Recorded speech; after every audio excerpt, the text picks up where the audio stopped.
15 দিন পর তুর হেলান দিয়ে বারান্দার গ্রিলে মাথা ঠেকিয়ে বসে আছে। মন খারাপ যেন ভীষণভাবে তুরকে ভর করছে। আজ 15টা দিন হলো ধ্রুবকে সামনাসামনি দেখতে পারছে না। বুকের ভেতরটা হাহাকার করছে একটু দেখার জন্য। বিয়ের পর থেকে কেন যেন না চাইতে লোকটাকে এত আপন মনে হয়। একটু দেখার জন্য মনটা ছটফটায়। 1 সপ্তাহকে একবার এসেছিল, একদিন থেকে চলে গেছে। লজ্জায় তুর সামনে যায়নি, মানে একেবারে ঘর থেকে বের হয়নি। শুধু একবার করিডোর থেকে নিচে তাকে এক পলক দেখেছে। 14 দিন ধ্রুবর বাসায় ছিল, কত খেয়াল রেখেছে। একদিনের ঘটনা, বাসায় ফেরার পথে হাতে করে হেয়ার অয়েল নিয়ে আসে। রাতে খাওয়ার পর রুমে এসে বিছানায় বসে। তুর ধ্রুবকে বিছানায় বসতে দেখে দাঁড়িয়ে যায়। কি হলো, সং দেখছিস নাকি? আপনি এখানে কি চান? কাজ আছে, নিচে বস বলছি। জোর করে টেনে নিচে বসায় আর খোপা থেকে চুলের কাটা খুলে চুলগুলো আলগা করে দেয়। তুর তো যার পর নেয় অবাক। এই লোক কি এখন এখানে বসিয়ে রেখে চুলটা টানবে নাকি? 2 হাতে তেল নিয়ে তুরের মাথায় সিটি করে একটু একটু করে তেল দিয়ে দেয়। সুন্দর করে ঘুরিয়ে ঘুরিয়ে মাথায় তেল ম্যাসেজ করে। বোঝা যাচ্ছে পারুক আর না পারুক খুব চেষ্টা করছে। তুরের মনে এক উষ্ণ ভালো লাগার অনুভূতি দোলা দিচ্ছে। সেই অনুভূতিটা যেন শক্ত খোলসে আবৃত মনটাকে গলিয়ে দিচ্ছে। সেদিন আরও একবার বুঝতে পারে লোকটা কতটা কেয়ারিং ওর প্রতি। একা একা এসব আকাশ পাতাল ভাবছে, সব স্মৃতি আওড়াচ্ছে আর আকাশের দিকে তাকিয়ে বলছে, শোনো ছেলে, তুমি কি আমায় ভালোবাসো? তাহলে ওই কৃষ্ণচূড়া গাছ থেকে কিছু রাঙা ফুল নিয়ে এসো। শোনো ছেলে, যদি ভালোবাসো ওই বকুল তলা থেকে কিছু বকুল নিয়ে এসো। শোনো ছেলে, সত্যিই যদি মনে ধরে ওই কাঠগোলাপের গাছ থেকে লুকিয়ে কিছু কাঠগোলাপ নিয়ে এসো। শোনো ছেলে, অবেলায় যদি মনে পড়ে ওই তিস্তা নদীর পাড় আছে না, সেখানে থেকে কিছু সাদা কাশফুল নিয়ে এসো। শোনো ছেলে, যদি আমার ভীষণ মায়ায় পড়ো ওই শিউলি তলার শিউলি গুঁড়ো কুড়িয়ে নিয়ে এসো। ব্যাক টু বৃষ্টির রাত।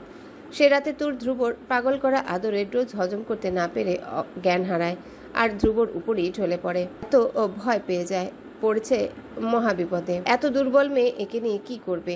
একে তো কারেন্ট নেই, তার উপর ভেজা শরীর। নিজেকে গালমন্দ করতে করতে গলা শুকিয়ে ফেলেছে। কোনো মতে বিছানায় শোয়ায়। তুরের ফোনে লাইট অন করে বাথরুম থেকে মগ নিয়ে পানি নিয়ে আসে। তুরের চোখে মুখে ছিটিয়ে দেয়। তুর চোখ মেলে ধ্রুবকে দেখে 2 হাত দিয়ে মুখ ঢেকে ফেলে। ধ্রুব তুরের অবস্থা বুঝতে পেরে উঠে দাঁড়ায়, রুম থেকে বের হয়ে যায়। পরের দিন সকালে দুজনেই 10টা পর্যন্ত ঘুমায়। ধ্রুব ঘুম ভাঙতেই কিচেনে গিয়ে স্যান্ডউইচ আর ডিম পোচ করে। নাস্তা রেডি করে তুরের জন্য অপেক্ষা করছে আর ফোন টিপছে। কিছুক্ষণ পরই দরজায় কেউ আসে। ধ্রুব দরজা খুলে দেখে বাবা চাচারা 3 জন একসাথে। ধ্রুব ভীষণ ভীষণ অবাক। ওনারা ভেতরে ঢুকে সোফায় বসেন। ধ্রুব ওনাদের পাশে বসে। সবাই মিলে নানান ধরনের কথা বলতে শুরু করে। জহির সাহেব কোনো কথা না বলে ফ্ল্যাটটা ঘুরে ঘুরে দেখছে। কিচেন দেখছে, ব্যালকনি দেখছে, রুমগুলো দেখছে। এক রুমের বিছানায় এলোমেলো চাদর দেখে বুঝতে পারে এখানে গত রাতে কেউ ছিল। ঘুরে ঘুরে সামনে আরেকটা রুমে দেখে দরজা চাপানো, ভিতরে কেউ আছে। বুঝতে পারে দুজন এখনো আলাদা আছে। তারপর ডাইনিং টেবিলের খাবারগুলো দেখে। এইসব খাওয়াচ্ছ আমার মেয়েকে? এমনি রোগা পাতলা শরীর, তার উপর তোমার এইসব খাবার খেয়ে এতদিন তো মনে হয় পাট কাঠি হয়ে গেছে। ধ্রুব পড়েছে বিপাকে। জহির সাহেব বসে বলেন, মূল কথায় আসা যাক, আমরা তুর্কে নিতে এসেছি। ধ্রুবর ভিতরটা মনে হচ্ছে কেউ মুচড়ে ধরছে। জি না, কোনো আপত্তি নেই। কবির সাহেব বলেন, আসলে আমরা চাইনি তোমাদের বিয়েটা আনুষ্ঠানিক ভাবে দিতে সবার সামনে মাসেই, তাই নিয়ে যেতে চাই। তুমি কি বলো? জহির সাহেব বললেন, আরে ও কি বলবে? তোর মেয়ে আর আমার বাড়ির বউ নিতে আসছি, কারো কথা শোনার সময় আছে নাকি? তুর ঘুম থেকে উঠে লিভিং রুমের আওয়াজ পেয়ে উকি দেয়। বাপ চাচাদের একসাথে দেখে খুশিতে আত্মহারা হয়ে সব ভুলে ছুটে আসে। ওনারা জানায় নিতে এসেছে। তুর যেতে নারাজ। 3 জন মিলে তুরকে বুঝিয়ে সুঝিয়ে সাথে করে নিয়ে চলে। এই কয়দিনে একটু একটু করে এ বাসার সব বুঝে নিচ্ছিল। কত কষ্ট আর কত মধুর স্মৃতি আছে এই বাসাটায়। এই বাসাটা কদিনে খুব আপন হয়ে গেছে, আর আপন হয়ে গেছে বাসার মানুষটা। তাকে ছেড়ে যেতে খুব কষ্ট হচ্ছে। বের হওয়ার আগে আগের রাতের কথা মনে হতে আর সামনে যে বিদায়টাও নেওয়া হয়নি। বড়দের সাথে বের হয়ে এসেছে। দিকেও চলে এসেছে ঠিকই, কিন্তু খালি বাসাটায় রেখে গেছে রক্তাক্ত হৃদয়ের এক প্রেমিক পুরুষকে, যার ঘুম খাওয়া শান্তি সব সাথে করে নিয়ে এসেছে। সপ্তাহখানেক পরে ধ্রুব একবার বাড়ি আসে, আর যে না দেখে থাকতে পারছে না। কিন্তু কোনোভাবে তুরের দেখা পায় না। মনে মনে ভয় হতে থাকে সে রাতের ঘটনার জন্য ভুল বুঝছে না তো। বউটাকে এক পলক দেখার জন্য যে মনটা আকুপাকু করছে। এভাবে পুরো একটা দিন আর রাত কাটিয়ে আসে, কিন্তু প্রেয়সীর দেখা পায় না। এদিকে বাড়ি থেকে জানায় আর 21 দিন পরে বিয়ে, সব জোগাড় যন্ত্র করছে, এখন যেন ছুটি না নেয়, একেবারে বিয়ের জন্য সব তুলে রাখে। ভেবেচিন্তে ধ্রুব তাই করে, মনকে সংযত করে, অপেক্ষা করে। এদিকে তুরকে বাড়িতে নিয়ে আসার পরে ফজিলাতুন্নেসা রিনা বেগম আর কোনো খোঁচামারা টাইপ কথা, কষ্টদায়ক কথা বলতে পারেনি। তবে এবার বাড়ি আসার পর তুরের প্রতি বাকিদের আদর যেন চক্রবৃদ্ধি হারে বেড়ে গেছে। রায়হান বাড়িতে খুশির আমেজ, কিন্তু যাদের নিয়ে এত আমোদ তাদের মনে শান্তি নেই। দুজনেই এক বিরহে বিরহিত। সময় যেন বাধা মানে না, বাধাহীন স্রোতের মতো বইতে থাকে। দেখতে দেখতে 18 দিন পার হয়ে যায়। বিয়ের শপিং, দাওয়াত এসব করতে করতে সবাই ক্লান্ত। এত সবের মধ্যে একটা বারের জন্য দুই মানবী সাক্ষাৎ ঘটেনি। সব শান্তির মধ্যেও যেন এক চাপা কষ্ট। তোর কিছুদিন আগে সব ঝামেলার কথা সবার আদরে প্রায় ভুলে গেছে। বাড়ির মেহমান আসতে শুরু করেছে। ধ্রুবর নানু, কাজিনরা আসছে। জহির সাহেব অনেক রিকোয়েস্ট করেছেন। শাহানা বেগমও খুব কান্নাকাটি করে মাকে আসতে বলেন, সব ভুলে নাতির বিয়েতে সামিল হতে, ধ্রুবর জন্যে দোয়া করতে। অতঃপর আজকে আসছে। ফেসবুক স্ক্রল করতে করতে কখন যে চোখটা লেগে যায়, ফোনের রিংটোনে লাফিয়ে উঠে চেয়ে দেখে ধ্রুবর নাম। বুকের ভিতর যেন এক শীতল অনুভূতি হয়। রিসিভ করে কানে ধরে লজ্জায় ফোন কানে নিয়ে চোখ বন্ধ করে চুপ করে আছে। নিঃশ্বাসটাও আটকে রেখেছে। নিঃশ্বাস নিলেও যেন ধ্রুব টের পেয়ে যাবে। কেমন আছিস? কথা বলবি না? সে রাতের জন্য আমাকে ভুল বুঝিস না প্লিজ। জানি না কি হয়েছিল আমার, আমি ইচ্ছে করে কিছু করিনি। কিছু বলবি না? এত পাষণ্ড কিভাবে হলি রে তোর? আমার শাস্তি কি এখনো শেষ হয়নি? আর যে পারছি না। কথা বলবি না তো? জানি না আর কতদিন শাস্তি ভোগ করে যেতে হবে। ফাহিম তোকে একটা ব্যাগ দিবে, ওটাতে একটা জিনিস আছে তোর জন্য। ভালো থাকিস। ফোনটা কেটে গেল। তোর ভালো লাগা খারাপ লাগা মিশ্রিত এক অনুভূতি নিয়ে বসে আছে। নিচ থেকে শব্দ ভেসে আসছে। মেহমান এসেছে বোধহয়। রুম থেকে বের হয়, করিডোর থেকে উকি দিয়ে দেখে ধ্রুবর নানু বাড়ির লোকজন আসছে। তুরের মাঝে হঠাৎই যেন এক আতঙ্ক ভর করে, তবু নিচে যায়। ধ্রুবর নানুকে হাতে ধরে সালাম করে। এটা আবার কেমন ধরনের সালাম? সালাম না করলেই তো পারতা। তুর ভরকে যায়। পাশে দাঁড়ানো তুরের মা বলেন, পায়ে ধরে সালাম করতে নেই খালাম্মা। হ্যাঁ বুঝছি, তোমাগো সব কিছুই অন্য ধারার। রাইস, রিয়া, ঐশী সবার সাথে তুর কুশলাদি বিনিময় করে, কিন্তু রাইসা কোনো জবাব দেয় না। তুরও যে আর কিছু বলে না। বিয়ে বাড়িতে প্রেম অনুভূতিটা একটু বেশি থাকে। ফাহিম তো রিয়াকে পেয়ে ছুটিয়ে রিয়ার সাথে প্রেম করছে। বিকেলের দিকে ফাহিম একটা ব্যাগ এনে তুরের হাতে ধরিয়ে দিয়ে চলে যায়। তুর ব্যাগ খুলে দেখবে কি আছে, তখনই নিচ থেকে ডাক পড়ে। দ্রুত ব্যাগটা কাবার্ডে রেখে নিচে ছুট লাগায়। তুরের মা তুরকে একটু একটু করে সব ধরনের রান্না শেখাচ্ছেন, সব কাজ শেখাচ্ছেন। শাহানা বেগম ছেলের পছন্দের সব কিছু শেখাচ্ছেন। দুজনে যেন একদম পাকা গৃহিণী করে গড়ে তুলবে পণ করেছে। তুর এখনও শুক্রবার এলে দাদির ঘরে ছুটে যায় দাদির নখ কেটে দেওয়ার জন্যে। সব সময়ের মতো আজও ছুটে যায়, কিন্তু ঘরে ঢুকে তো অবাক। পুরো যেন গোল মিটিং বসেছে। দাদি, ধ্রুবর নানি, রাইসা, রিনা বেগম সবাই বসে কথা বলছে। তুরকে দেখে সকলের মুখ আধার হয়ে গেছে। তুরের নানি বলে ওঠেন, কি চাও এনে এনে না কইরা ছাইরা কি দেখো? কিছু না, দাদির নখ কাটতে আসছিলাম। দাদি বলে ওঠেন, এইসব লোক দেখাই না আমার নাতির জীবনটা ধ্বংস কইরা।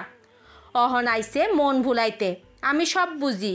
রাইসা বলেন, আমি এটা বুঝতে পারছি না আপনারা কিভাবে এমন একটা রাস্তার মেয়ের সাথে ধ্রুবর বিয়ের বিষয় মেনে নিচ্ছেন।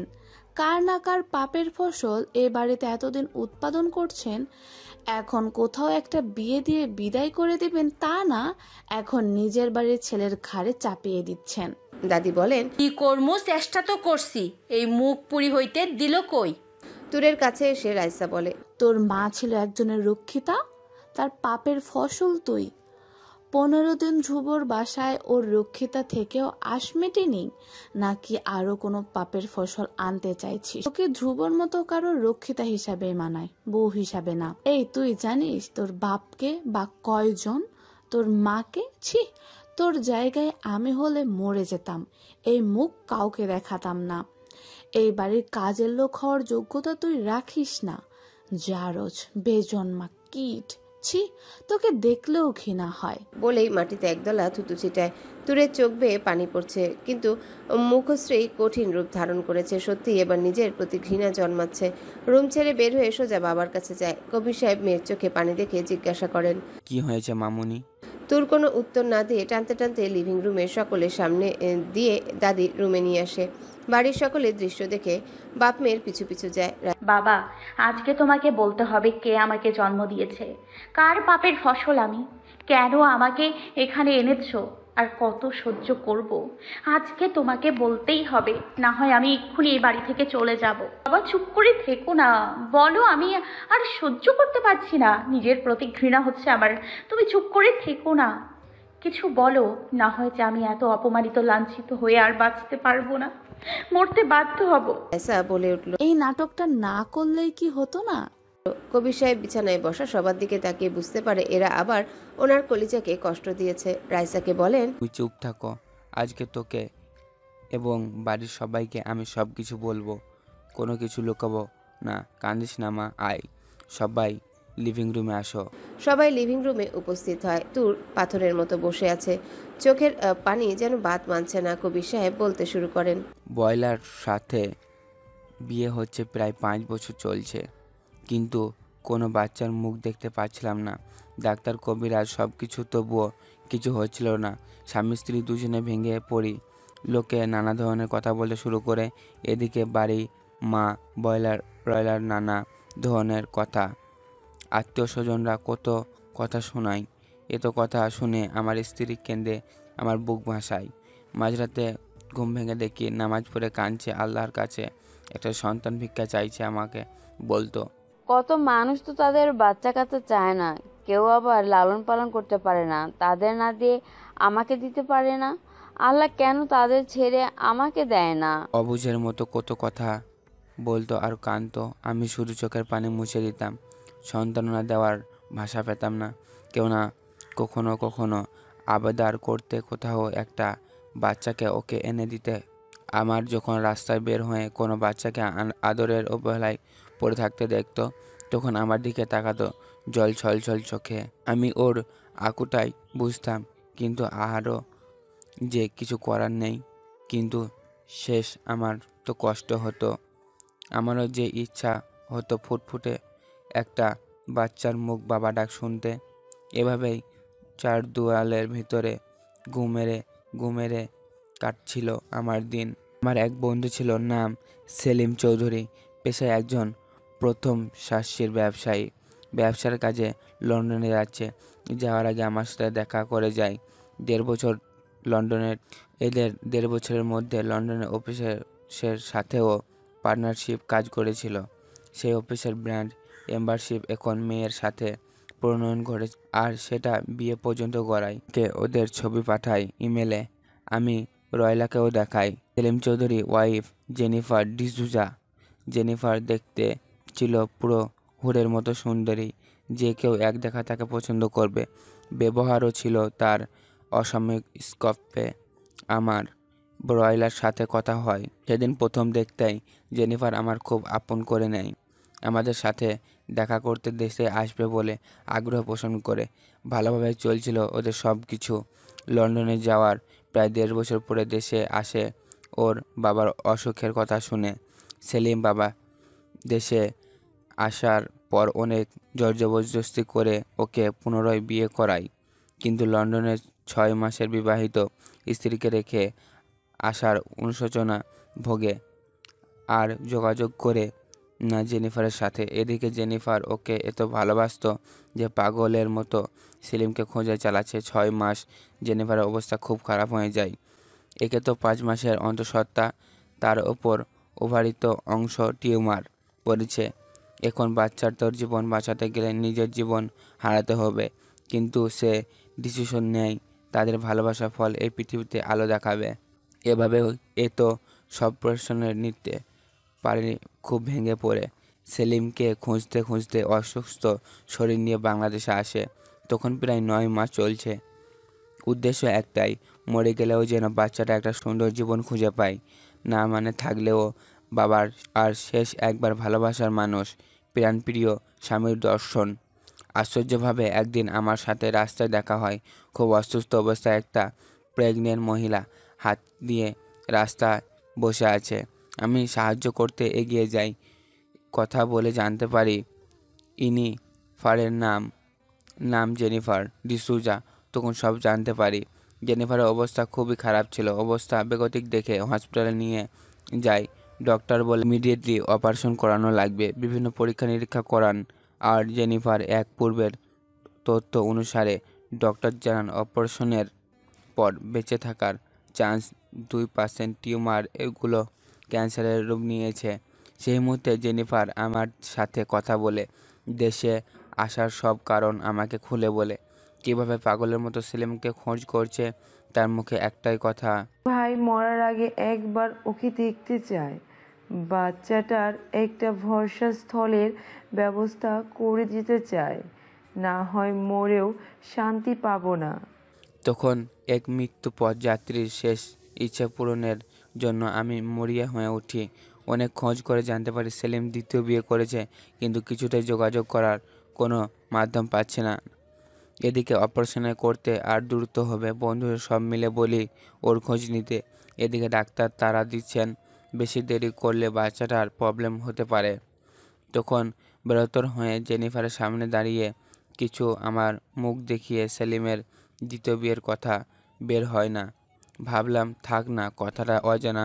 একটা মানুষ যদি নাই বেঁচে থাকে, মৃত্যুর প্রতারণের যন্ত্রণা আর বাড়িয়ে লাভ কি? দুঃখে ভরা ক্লান্ত মনে পড়লাম, পারিনি বোন তোমার কথা রাখতে, ক্ষমা করে দিও।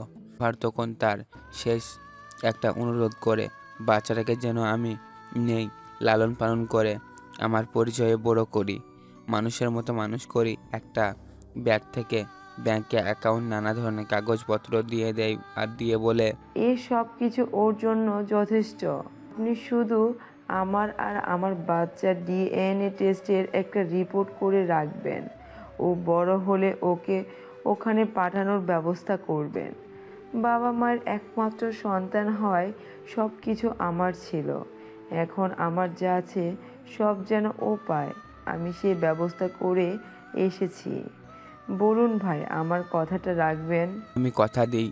সে আমাকে একটা অ্যাপয়েন্টমেন্ট পেপার আনতে বলে আমি তার কথা মতো সব ব্যবস্থা করি। জেনিফার সেখানে সই করে আর আমি তার ভাই হয়ে হাসপাতালে সাইন করি। জেনিফার ওটিতে ঢোকানো হয়। ভিতরে প্রশ্নের আগে আমি মৃত্যু সজ্জায় পথযাত্রী এক নারীর চোখে তার প্রিয় মানুষটার জন্য আকুল তো দেখেছি। অপারেশনের পরে তার মতো চকচকে একটা মেয়ের বাচ্চা জন্ম নেয়। জেনিফার স্বামীর চিন্তা আর অসুস্থ কারণে নিজের কোনো যত্ন নিতে পারেনি, যার ফলে বাচ্চাটার কিছু প্রবলেম দেখা দেয়। ডক্টর বলে হাসপাতালে প্রায় 1 মাস অপারেশনে রাখতে হবে। অপারেশনে ওটি থেকে বের হয়ে জেনিফারের নিথর দেহ। কিছুক্ষণ পরে এক বন্ধুর মাধ্যমে খবর পেলে সেলিম হাজির হয়, কিন্তু এসে দেখতে পায় জেনিফার সাদা কাপড়ে ঢাকা নিথর দেহ। হাউমাউ করে কেঁদে সেলিম, নিজেকে ওর মৃত্যুর জন্য দায়ী ভেবে। আজও এটা ভাবে করেছে আমি বাচ্চাটাকে দত্তক নেওয়া এক জেনিফারের সব কথা ওকে বলি। সেলিম তার বাবা বলে জেনিফার আর বাচ্চাটার কথা, বাচ্চাটাকে নেওয়ার কথা, কিন্তু তার বাবা রাজি হয় না। কেন ভাবে রাজি করাতে পারে না, আবার অর্থ ব্যর্থ হয়। হাসপাতালে এসে কাঁদত। এদিকে রয়লা একটা বাচ্চার জন্য মরিয়া হয়ে উঠেছে। তখন আমি ওর কাছে বলি ভিক্ষা চাই বা বাচ্চাটাকে, সেও কোনো উপায় না পেয়ে রাজি হয়ে যায়। এদিকে জেনিফারের অপারেশনের পরে বাচ্চাটাকে অ্যাপয়েন্টমেন্ট করার কথা বড় ভাইজানকে জানাই। উনি সহমত দেন হন। এরপর হাসপাতাল থেকে বাচ্চাটাকে বাড়ি নিয়ে আসি। সেদিন বাড়িতে সবাই খুশি ছিল, শুধু আমার মা ছাড়া। আসলে কেউ পুরো ঘটনাটা জানতে পারেন না, আমি জানতেই নি। শুধু বলেছি এক ফেরাউনের মহিলার স্বামী নেই, বাচ্চার ভরণ পোষণের সামর্থ্য নেই, তাই দত্তক দিবে। তাই আমি তাদের না জানিয়ে দত্তক নিয়ে নিই। তখন ফাহিমের জন্ম হয়নি। বাড়ির সবাই ওই ফুটফুটে বাচ্চাটাকে নিয়ে নিয়মিত উঠে। সকালে এমনকি ছোট থেকে ধ্রুব তুরকে বাড়ির সব বাচ্চাদের থেকে বেশি ভালোবাসতো। তুর, ফাহিম, ধ্রুব 3জন 3টা চকলেট দিতাম। তখন ধ্রুব ওটা থেকে ভেঙে অর্ধেক তুরকে নিয়ে দিত। তুর ব্যর্থ পেলে ধ্রুব কেঁদে দিত আর সবাইকে বলে বেড়াতো, এটা আমার পুতুল বউ, আমার পুতুল বউ। তোর ছোটবেলা থেকেই দেখতে খুব সুন্দর ছিল, একদম জেনিফারের মতো। তাই ওর সৌন্দর্য চেহারা একদম আলাদা, আমাদের সাথে মিলে না। কেউ দেখলে আদর করতেই চাইতো। একদম ফুটফুটে নাদুস নুদুস বাচ্চা ছিল আর খুব সহজে সবার সাথে মিশে যেত। ধ্রুবকে আমি বলেছিলাম ওকে তারার দেশে থেকে এনেছি। তারপর থেকে কৌতূহলে ওখানে কিভাবে ছিল তার জন্য বুঝি এমন চকচকে সুন্দর। কত কত বাচ্চা কত প্রশ্ন তুরকে নিয়ে। এভাবে তুরকে সবার আদরে বড় হতে থাকলো। সেদিনের পর থেকে মা আমার সাথে ঠিকমতো কথা বলল না, কিন্তু একটা বারও জানতে চেয়েছ মা সন্তানহীন আমার কিভাবে কাটছিল? এই তুরকে পেয়ে আমার আত্মা তৃপ্তি হয়, দুজনের সন্তানের অভাব পূরণ হয়। সেজন্য আল্লাহর কাছে হাজার হাজার শুকরিয়া জানাই। তুরের যখন 5 বছর তখন আমার আল্লাহর অশেষের রহমতে তুহিনের আগমনের খবর পাই। রয়লা তুরের যত্ন আত্মীয় আরও বাড়িয়ে দেয়। রয়লার এবং বাড়ির সবার ধারণা তুরের মতো এতিম বাচ্চাকে এত ভালোবাসার জন্য রয়লার গর্ভে সন্তান করতে পেরেছে। তখন মায়ের মধ্যে এক পরিবর্তন দেখি, আমি খুব খুশি হই। কিন্তু রয়লা চিন্তা করতো যদি বাচ্চাটা হওয়ার পর তুরের প্রতি অবহেলা করে। সেটা ভেবে দিন রাত দুশ্চিন্তা করতো আর মেয়েকে জড়িয়ে ধরে কাঁদতো। কিন্তু না, তেমন কিছু হয়নি। তুরের জায়গায় রয়ে গেছে আর জায়গা কেউ দখল করতে পারেনি। মেয়েটা আমার ভীষণ ভাগ্যবতী। ওকে আনার পর আমার লেখা এককের পর একক বই খুব ভালো সাড়া পেয়েছে। কিছু বছরের মধ্যে এই আমি কবির রায়হান সবার কাছে লেখক হিসাবে পরিচিত পেয়ে যাই আর বাড়িটা সব হাসি খুশিতে ভরে থাকে। মেয়েটা আমাদের এ বাড়িতে সব শূন্যতা পূরণ করে দেয়। না চাইতে তুহিনের চেয়ে বাড়ির আর সবার চেয়ে বেশি আদর আমার তুরকে করতাম। সেলিম অনেকবার তুরকে দেখতে নিতে চেয়েছে ওর কাছে, বারবার আবদার করেছে। ভয়ে আমি ওকে দিতে চাইনি সেলিমের কাছে, জানতে পর্যন্ত চাইনি তুরকে। যদি সব জানার পরে ওর বাবার কাছে চলে যাই। তুরের মা সব সময় ভয় পেয়ে এসেছে, তাই আমি খুব স্বার্থপরের মতো যোগাযোগ বন্ধ করে দিয়েছিলাম। সেলিমের বাবা মৃত্যু সজ্জায় একটা নাতির মুখ দেখতে খুব ছটফটই। এটা হয়তো ওনার শান্তি ছিল। জেনিফারের সাথে করা অন্যায়ের জন্য মাস 2 আগে সেলিমের সাথে দেখা। ওর দ্বিতীয় স্ত্রী কখনো মা হতে পারবে না। আজও পর্যন্ত ওর সন্তানহীন। সেলিম জানার ওই ক্যান্সার ধরা পড়েছে লাস্ট স্টেজে। মেয়েটাকে একবার মতো দেখতে চাই, একবার বাবা ডাক শুনতে চাই মেয়ের মুখে, আর মাফ চাইতে চাই তুরের মায়ের জীবনটা এমনভাবে দেওয়ার করার জন্য। ওর ধারণা ওর করা পাপের শাস্তি দুনিয়াতে পাচ্ছে। এখন যদি মেয়েটা মাফ না করে তাহলে মরার পরেও শাস্তি ভোগ করতে হবে। যেহেতু সব জানি হয়েছে, তোর যদি চাই দেখা করতে তাহলে করবে। আমি আর বাধা দেব না, দাঁড়াবো না। মা, আমি জানি তুমি খুব চিন্তিত আমার সব কিছু থেকে তুরকে ভাগ দিবে এটা ভেবে, তাই না? তুরকে আমার সম্পদ থেকে আমি কি দেব? ওর মা আর ওর বাবা যে পরিমাণ সম্পদ আছে তোমার ছেলের, সবাইকে 10 বার কিনলেও শেষ হবে না। ওর বাবা সব কিছু ওনার নামে করে দিয়েছে। তুর ওদের কাছে যাক কিংবা না যাক, সব কিছুই ওরই থাকবে। ওর বাবা মায়ের সম্পদের তুলনায় আমার সব কিছু খুবই সামান্য। এবার বুঝতে পেরেছ ও কেন রাস্তায় মেয়ে না? ওর জন্মদাতা বাবা একজন উচ্চ মানদের ব্যবসায়ী, মা ছিল লন্ডনের মতো শহরের একটা ব্র্যান্ডের অ্যাম্বাসেডর। আত্মনির্ভরশীল একজন মহিলা ছিল। আর ও কোনো অবৈধ সন্তান নয়। বিয়েতে পবিত্র বন্ধনে আবদ্ধ হয়েছিল সেলিম জেনিফার।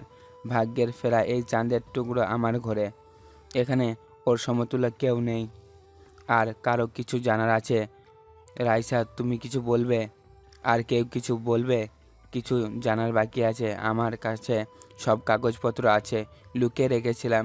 যার কয়েকটা কাপড় ছিল সেটা তুর দেখে ফেলে। এমন মর্মান্তিক অতীত শুনে সকলের চোখে পানি। রাইসা, রিয়া, ধ্রুব, নানু, রিনা বেগম আরও কিছু মহিলা যারা তুরকে সবসময় কথা শোনাতো সবাই স্তব্ধ। ফজিলাতুন্নেসা কাঁদছে, কত বড় ভুল করেছে বুঝতে পেরে। উপস্থিত সকলের চোখে পানি। তুর বাবাকে জড়িয়ে ধরে হাউমাউ করে কাঁদছে। বাবা ও মেয়েকে জড়িয়ে ধরে কেঁদে দিয়েছে। মারে আমি অনেক স্বার্থপর, মা আমাকে ক্ষমা করে দে। না বাবা, আমার বাবা সবচেয়ে বেস্ট বাবা, তুমি ক্ষমা চেও না বাবা, তুমি কেঁদো না। আরও আগে জানালে হয়তো তোকে এত কষ্ট পেতে হতো না। আমার তোকে হারানোর ভয়ে বলতে পারিনি রে মা, আমাকে ক্ষমা করে দে। তুমি কেন ক্ষমা চাইছো? তুমি না থাকলে তো আমি বাঁচতেই পারতাম না বাবা। আমি কখনো কোনো দিন তোমাদের ছেড়ে যাব না বাবা, কোনো দিন না। ছোট বাচ্চাদের মতো বাবার বুকে লেপ্টে কাঁদতে থাকে। লিভিং রুমে উপস্থিত ভুল করেছে বুঝতে পেরে উপস্থিত সকলের চোখে পানি। রায়লা বেগম খুশিতে আনন্দ অশ্রু বিসর্জন দিচ্ছেন। বাবার কাছ থেকে নিজের বুকে জড়িয়ে ধরে, কপালে সারা মুখে ছোট্টবেলার মতো চুমুতে ভরিয়ে দেয়। তুর আবারও মাকে জড়িয়ে ধরে হাউমাউ করে কেঁদে ওঠে। আর কোনো দিন তোমাকে কষ্ট দিব না আমি মা, তোমাকে ছেড়ে কোনো দিনও দূরে যাব না। রায়লা বেগম পরম মমতা দিয়ে জড়িয়ে ধরে মেয়ের মাথায় হাত বোলায়। কবির সাহেব বলেন, মারে মৃত্যুর দিনগুলোই অসময় মানুষের তার সাথে একবার দেখা কর মা। সারা জীবন লোক শুধু কষ্টই পেয়ে গেছে, তার অন্তিম সময় তার কলিজাটাকে একটু ঠান্ডা করবে মা। তুর কান্নায় ভেঙে পড়ে। শেষ দিনগুলো কত কষ্ট বুকে নিয়ে ওর মা বেঁচে ছিল, আর কতটা সাহসী হলে এত কষ্ট নিয়ে মৃত্যুর আগ পর্যন্ত চেষ্টা করে গেছে। ওর প্রতি কত ভালোবাসা ছিল, যার জন্য নিজের জীবন দিয়ে ওর জীবন দিয়েছে। একেই বুঝি মা বলে। মাকে যে একবার দেখতে ইচ্ছে করছে। আর বাবা, সে কতটা কষ্ট বুকে চেপে রেখেছে, এত ব্যর্থতা নিয়ে কিভাবে বেঁচে আছে। দেখবে না কেন? অবশ্যই দেখবে, অবশ্যই। মাথা নাড়িয়ে হ্যাঁ জানায়। বাড়ির পরিবেশ থমথমে হয়ে যায়। রিনা বেগম, রাইসা, রিয়া, নানু, দাদি সবাই কেমন অপরাধীর মতো দাঁড়িয়ে আছে। এ কথা সব আত্মীয় স্বজনরা এক কান দু কান করে জেনে গেছে। ধ্রুবর কানেও এসব কথা পৌঁছে। এত কিছুর ভিতরে ধ্রুবর দেওয়া প্যাকেটের ভিতর কি আছে সেটা আর দেখা হয় না। বাড়িতে বিয়ের আমেজ যেন এখন থেকেই লেগে গেছে। মেহমানরা প্রায় অর্ধেক এসে পড়েছে। আর 3 দিন পর গায়ে হলুদ, তাই এখন থেকে সবাই সব জোগাড়যন্ত্র করে ফেলেছে। সেই দিনের সেই ঘটনার পর তুরকে আর কেউ কিছু বলার সাহস পায় না, বাঁকা চোখেও তাকায় না। এখন ওর আদরের শেষ নেই। তুর ছাদে বসে আছে তন্নি, রিয়া, ঐশী, সমবয়সী আরও অনেকের সাথে। তখনই নিচে থেকে ডাক পড়ে। নিচে গিয়ে দেখে একজন ভদ্রলোক, একজন ভদ্রমহিলা। তুর ওনাদের সালাম দিয়ে বাবার কাছে যায়। বাবা, ডেকেছো আমাকে? হ্যাঁ মা, এদিকে আসো। তুরকে ওনার পাশে বসায়। উনি হচ্ছেন সেলিম চৌধুরী, আর উনি হচ্ছেন ওনার ওয়াইফ রেহেনা চৌধুরী।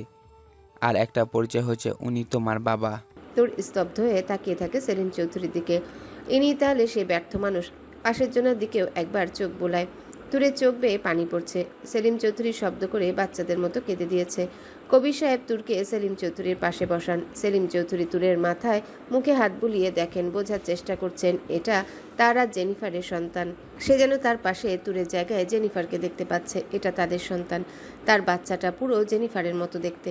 এসব ভাবছে আর বাচ্চাদের মতো কাঁদছে। তুরের হাত দুটো ধরে বলেছে, আমাকে ক্ষমা করে দাও মা, তোমার সুন্দর জীবনটাকে আমি এলোমেলো করে দিয়েছি, তোমার মাকে কষ্ট দিয়েছি, অনেক ভুল, অনেক অন্যায় করেছি তোমাদের সাথে। তার শাস্তি পাচ্ছি মা, তার শাস্তি আমি পাচ্ছি। তুমি যদি ক্ষমা না করো তাহলে যে উপরওয়ালাও আমাকে ক্ষমা করবে না। তোমার মায়ের কাছে তো সেই সুযোগটুকু পাইনি, তোমার কাছেই ভিক্ষা চাইছি, দয়া করো মা।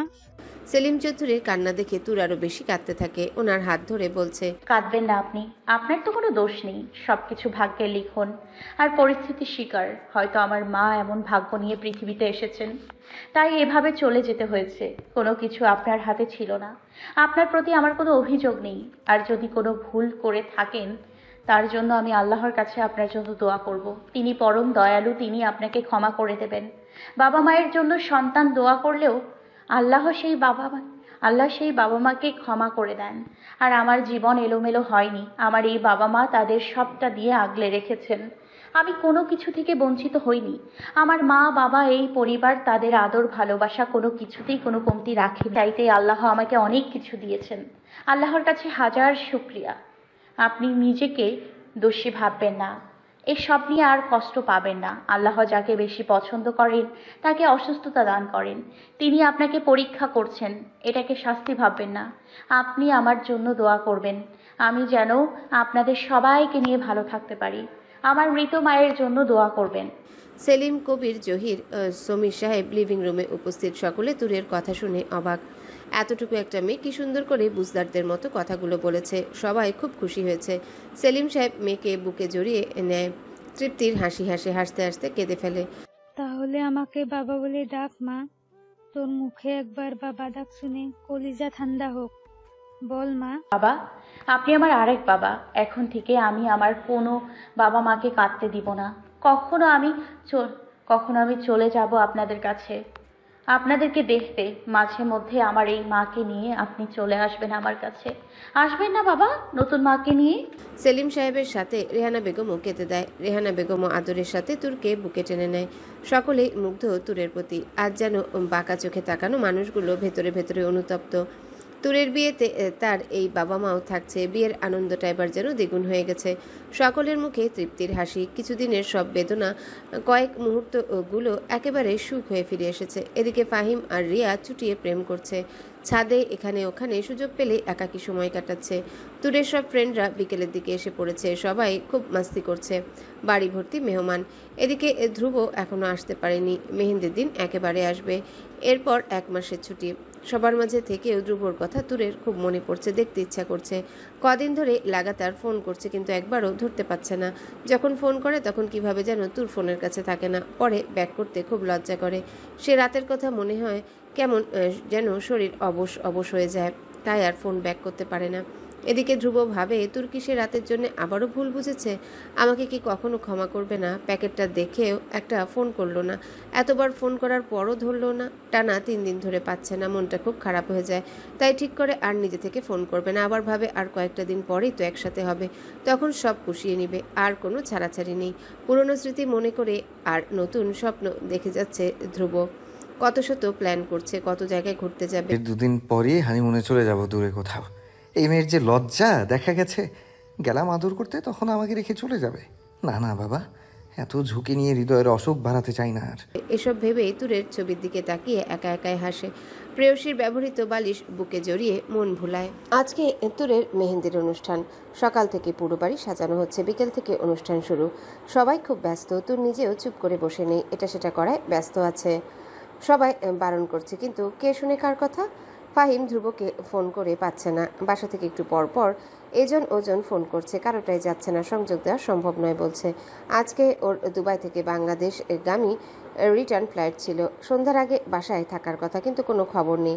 তুরকে একটা সবুজ রঙের লেহেঙ্গা পরিয়ে সুন্দর করে সাজানো হয়েছে। ধ্রুবর জন্য অপেক্ষা করতে করতে সন্ধ্যায় অনুষ্ঠান শুরু হয়। সবাই খুব আনন্দ করছে কিন্তু তুর বারবার ফোনের দিকে তাকাচ্ছে। এই কয়েকদিনে যে কতবার তাকিয়েছে তার হিসেব নেই। এটা যেন একটা অভ্যাস হয়ে দাঁড়িয়েছে। খুব ছটফট করছে ভিতরটা। মরুভূমির পিপাসিত পথিকের মতোই ধ্রুবকে দেখার পিপাসা পেয়েছে। একটু দেখার জন্য মরিয়া হয়ে আছে। তুরের মেহেদি পড়া সবার আগে আগে শেষ হয়েছে। কেন যেন এত আনন্দের মাঝেও কিচ্ছু ভালো লাগছে না, কেমন যেন শূন্য শূন্য লাগছে। ফাহিমকে ইশারায় ডাকে। কি কিছু বলবি? উনি কোথায়, কখন আসবে, কোথায় আছে জানিস কিছু?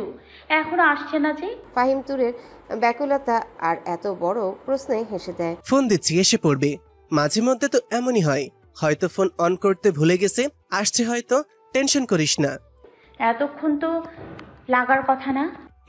আবার ফোন দিয়ে দেখছি। সবাই নাচ গানে ব্যস্ত কিন্তু তুরের কিছু ভালো লাগছে না। রাত 9টা বাজে, এখনো আসছে না কেন? ক্লান্ত লাগছে বলে উপরে চলে আসে। মেহেদি শুকিয়ে গেছে তাই তুলে ফেলেছে।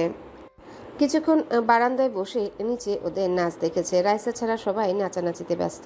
রুমে ঢুকে মোবাইলটা হাতে নিয়ে পুনরায় বারান্দায় যায়। ফেসবুকে ঢুকে দেখে ধ্রুবর ফ্লাইং এর আগে ককপিটে বসে একটা ছবি তুলে আপলোড করেছে। ক্যাপশনে লেখা, feeling so excited, today is a special day for me, everyone pray for me and my polestar. পোস্টে সকলে কমেন্টের বন্যা বইয়ে দিয়েছে। তুর মোবাইল রেখে কাবার থেকে কাপড় বের করতে চায় চেঞ্জ করার জন্য। তখন ধ্রুবর দেওয়া ব্যাগটা দেখতে পায়। ভুলেই গিয়েছিল এটার কথা। প্যাকেটটা নিয়ে বিছানায় বসে র্যাপিংটা খুলে ভেতরে একটা লাল টুকটুকে জামদানি শাড়ি আর একটা সাদা রঙের শাড়ি, একরঙা সফট টিস্যু শাড়ি, একদম ফিনফিনে পাতলা। এটা দেখে তুরের লজ্জা করছে। সাথে ডিপ নেকের একটা সাদা রঙের ব্লাউজ আর একটা চিঠি। খুব উত্তেজনা কাজ করছে। কি লেখা আছে চিঠিতে জানতে। চিঠি যত্ন সহকারে খুলে চিঠিতে লেখা, মাই পোলস্টার। জানি না আমার কথাগুলো বুঝবি কি না, কতখানি বোঝাতে সক্ষম হব। প্লিজ বোঝার চেষ্টা করিস। প্রতিটি কথা আমার হৃদয়ের গহীনের লুকোনো শব্দ। ভালোবাসা কি তা বুঝতে পারার আগে থেকেই তোকে ভালোবেসে ফেলেছি। প্রেমিক কাকে বলে তার সংজ্ঞা জানার আগেই প্রেমিকের খাতায় নাম লিখেছি। চারদিকে এত মুগ্ধতা থাকাতেও বারবার শুধু তোর প্রতি মুগ্ধ হয়েছি, বারবার তোর প্রেমেই পড়েছি। যতই নিজেকে সংবরণ করতে চেয়েছি, কোনোভাবেই সফল হতে পারিনি, উল্টো আরো বেশি দুর্বল হয়ে পড়েছি। দিন দিন যেন তুই আমার পুরো হৃদয় দখল করে বসেছিলি। ছোটবেলা থেকে এত ভালোবাসতাম, যদি কেউ তোর সাথে খেলতো সেটা সহ্য হতো না। আমার কথা ছিল তুই আমার পুতুল বউ, শুধু আমার সাথে খেলবি।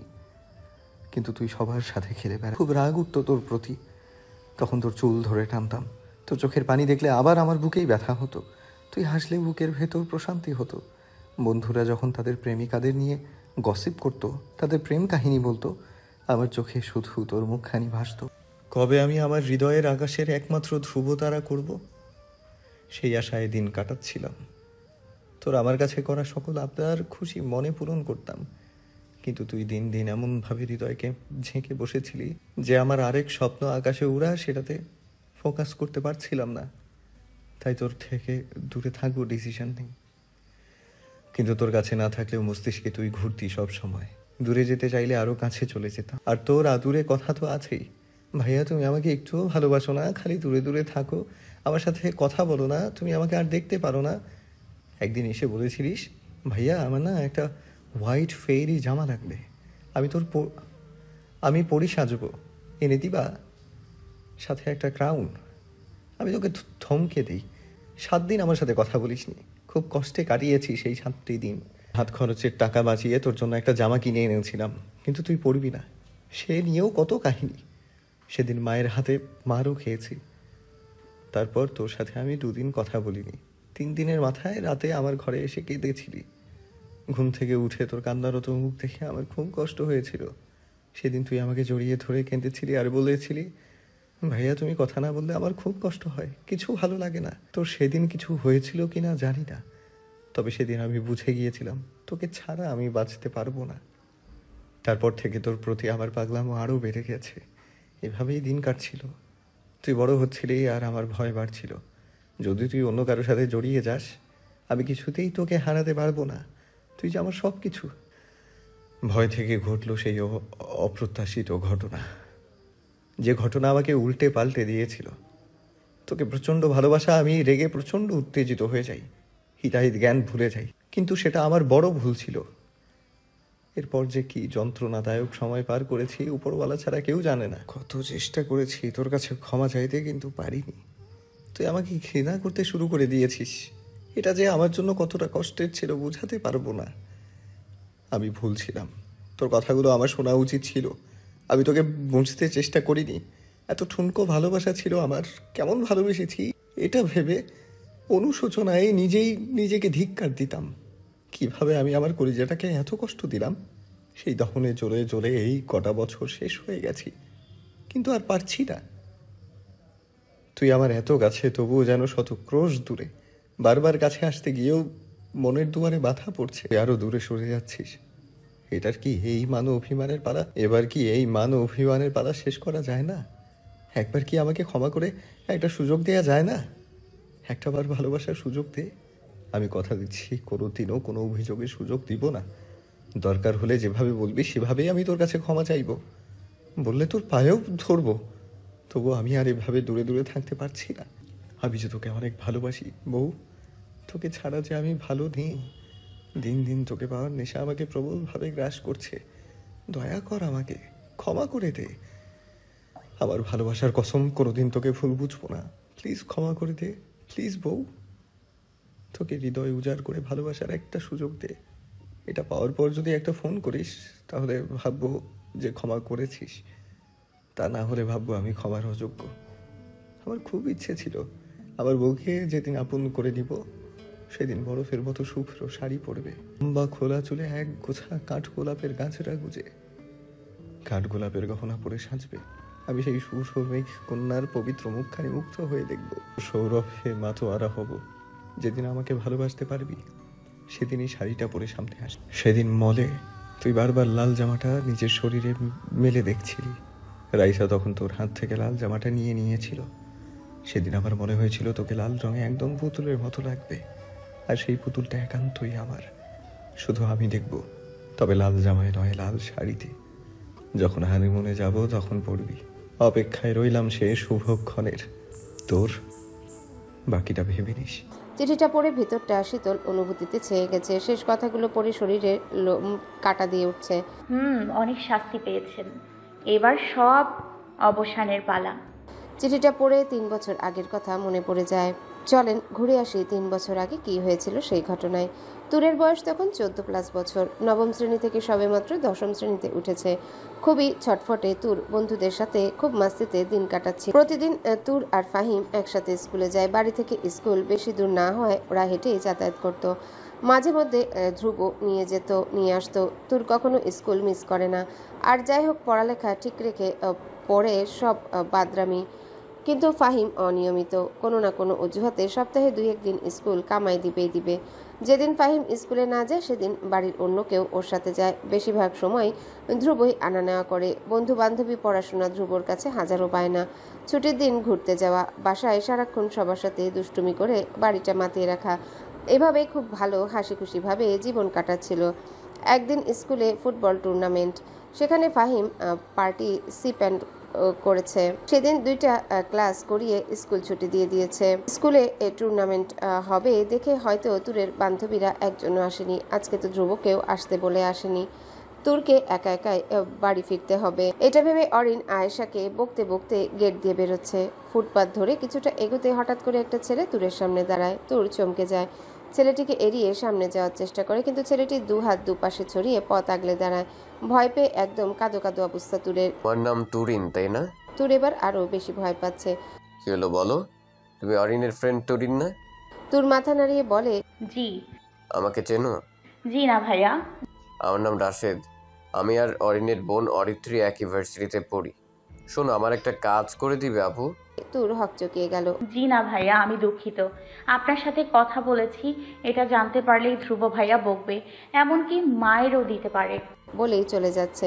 প্লিজ প্লিজ বোন, আমার কাজটা একটু করে দাও, খুব বিপদে আছি। অরিনের বোন অরিত্রীকে চেনো? ওর বিএফ আমি।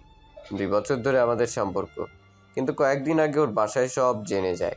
এতক্ষণে তুর যেন কিছুটা স্বস্তি পায়। তার মানে আপনি আপুর সেই বিএফ? আচ্ছা বলেন কি করতে হবে? যদি পারি করব, না পারলে নেই। রাশেদ তুরের হাত ধরে রাস্তার পাশের একটা গাছের আড়ালে টেনে নিয়ে যায়। তুর খানিকটা ইতস্তত করে, কিন্তু রাশেদের সেসবে খেয়াল নেই। ওদের বাসায় ঝামেলার জন্য অরিনের উপরে প্রেশার পড়েছে। আসলে অরিত্রীর মা বাবা গত 1 মাস আগে অরিত্রীকে সন্দেহ করে ওর ফোন নিয়ে নেয়। তাই অরিনের মাধ্যমে চিঠি খবরাখবর পৌঁছতাম, কিন্তু অরিন 2 দিন হলো ধরা পড়েছে, তাও আমার দেয়া চিঠি সমেত। তাই অরিনও স্কুলে আসতে পারছে না। এই জন্য অরিত্রীর বাবা অরিত্রীকে মেরেছে। গতকাল লুকিয়ে ল্যান্ডলাইন থেকে কল করে 2 মিনিট কথা বলে জানায়, তা না হলে অরিনকে দিয়ে পাঠাতাম। এই চিঠিটা একটু ওদের বাসায় গিয়ে অরিত্রীর কাছে দিয়ে আসবে, আর অরিত্রী চিঠি দিতে পারে, দিলে নিয়ে আসবে। পারবে না? তুর চিঠিটার দিকে একবার তাকিয়ে আবারও রাশেদের দিকে তাকায়। কিন্তু যদি কেউ জানতে পারে? কেউ জানবে না বলেই তুরের কাঁধের ব্যাগটা নিয়ে একটা মোটা বই বের করে আর তার ভেতরে রেখে দেয়। তুর শুধু বোকার মতো তাকিয়ে দেখছে আর ঢোক গিলছে। তুমি বইটা হাতে নিয়ে অরিনদের বাসায় যাবে, কেউ সন্দেহ করবে না। তুমি আমার ছোট বোনের মতো। আমি জানি অরিত্রী খুব কান্নাকাটি করছে। প্লিজ আপু, কাজটা করে দাও। ভাইয়া, আমার বাসায় জানতে পারলে? কথাটা শেষ করার আগে রাশেদ তুরের হাত ধরে বলে, প্লিজ বোন, না করো না, ভাইয়ের কাজটা করে দাও। অরিত্রীকে না পেলে আমি মরে যাব। অরিত্রী আমাকে ছাড়া বাঁচবে না। তোমার পায়ে ধরতে বললে তাই করব। প্লিজ বোন, না করো না। বলেই ঝরঝর করে কেঁদে দেয়। রাশেদকে কাঁদতে দেখে তুরের খুব মায়া হলো, আর ওদের ভালোবাসা দেখে যে করেই হোক সাহায্য করবে বলে ঠিক করে। ভাইয়া কাঁদবেন না, আমি যে করেই হোক পৌঁছে দিব। আবেগে আপ্লুত হয়ে রাশেদ তুরের কাঁধে হাত রেখে কিছুটা দূরত্ব রেখে জড়িয়ে ধরে। তবে দূর থেকে দেখলে সেটা বোঝার উপায় নেই। তারপর নিজের চোখ মুছে তুরের গাল টেনে দেয়। হাতে ধরে টেনে একটু সামনে থাকা এক দোকান থেকে আইসক্রিম, চকলেট, চিপস কিনে দেয়। তুরের হাজারো বারণ সত্ত্বেও জোর করে ব্যাগে ঢুকিয়ে দেয়। কিসের না রে? বলেছি না তুমি আমার ছোট বোন। ভাইয়ের কাছে কিসের না? যাও বাসায়, আর কালকের মধ্যে যেভাবে পারো দেওয়ার চেষ্টা করো, কেমন? তো বাসায় চলে যাই। ধ্রুব উচ্চতর ট্রেনিং ও লাইসেন্সের জন্য হাঙ্গেরি চলে যাবে কয়েকদিনের মধ্যে। হাতে বেশি দিন সময় নেই, তাই বাড়িতে বেশি সময় কাটায়। এদিকে সেদিন ফাহিম আসবে না দেখে ধ্রুব একটা কাজ সেরে তুরকে আনতে চায়, কিন্তু গাড়ি থেকে নেমে দেখে একটা ছেলে তুরের হাত ধরে টেনে একটা গাছের আড়ালে নিয়ে যাচ্ছে। সঙ্গে সঙ্গে ধ্রুবর মাথায় আগুন ধরে যায়। ভাবে হয়তো ইপটিজিং করছে, দ্রুত সামনে আগায়। ওই হাত ভেঙে দিবে যে হাতে ওর প্রেয়সীকে ধরার সাহস করেছে। অন্য কোনো পুরুষ ওর প্রেয়সীর হাত ধরবে এটা কখনোই মানতে পারবে না সে। কিন্তু সামনে আগাতেই দেখতে পায় তুরও ছেলেটার সাথে বিনা সংকোচে কথা বলছে। মনের ভিতরে থাকা ভয় ডানা মেলে সন্দেহতে রূপান্তরিত হয়ে বেরিয়ে এসেছে মুহূর্তে। মনের ভিতর কেন যেন এক প্রলয়ের শঙ্কা পাচ্ছে। রাস্তার অপর পাশে গিয়ে দূর থেকে দেখছে আসল ঘটনাটা কি।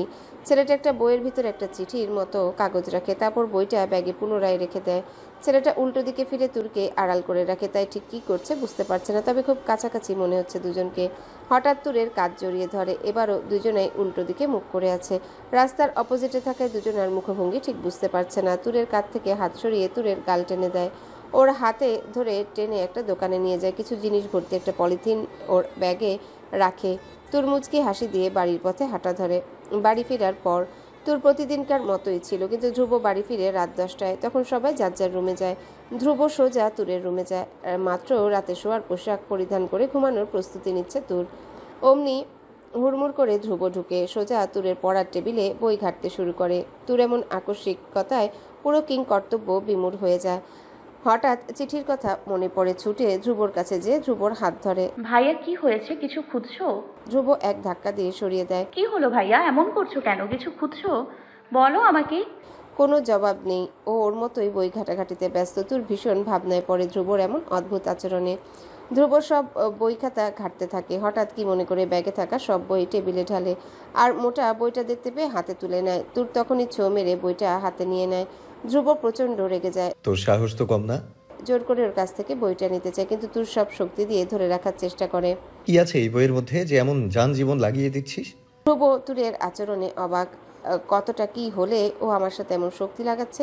নিশ্চয়ই কিছু আছে, আর যে করেই হোক দেখবো আমি ওই ছেলের সাথে ওর কি সম্পর্ক।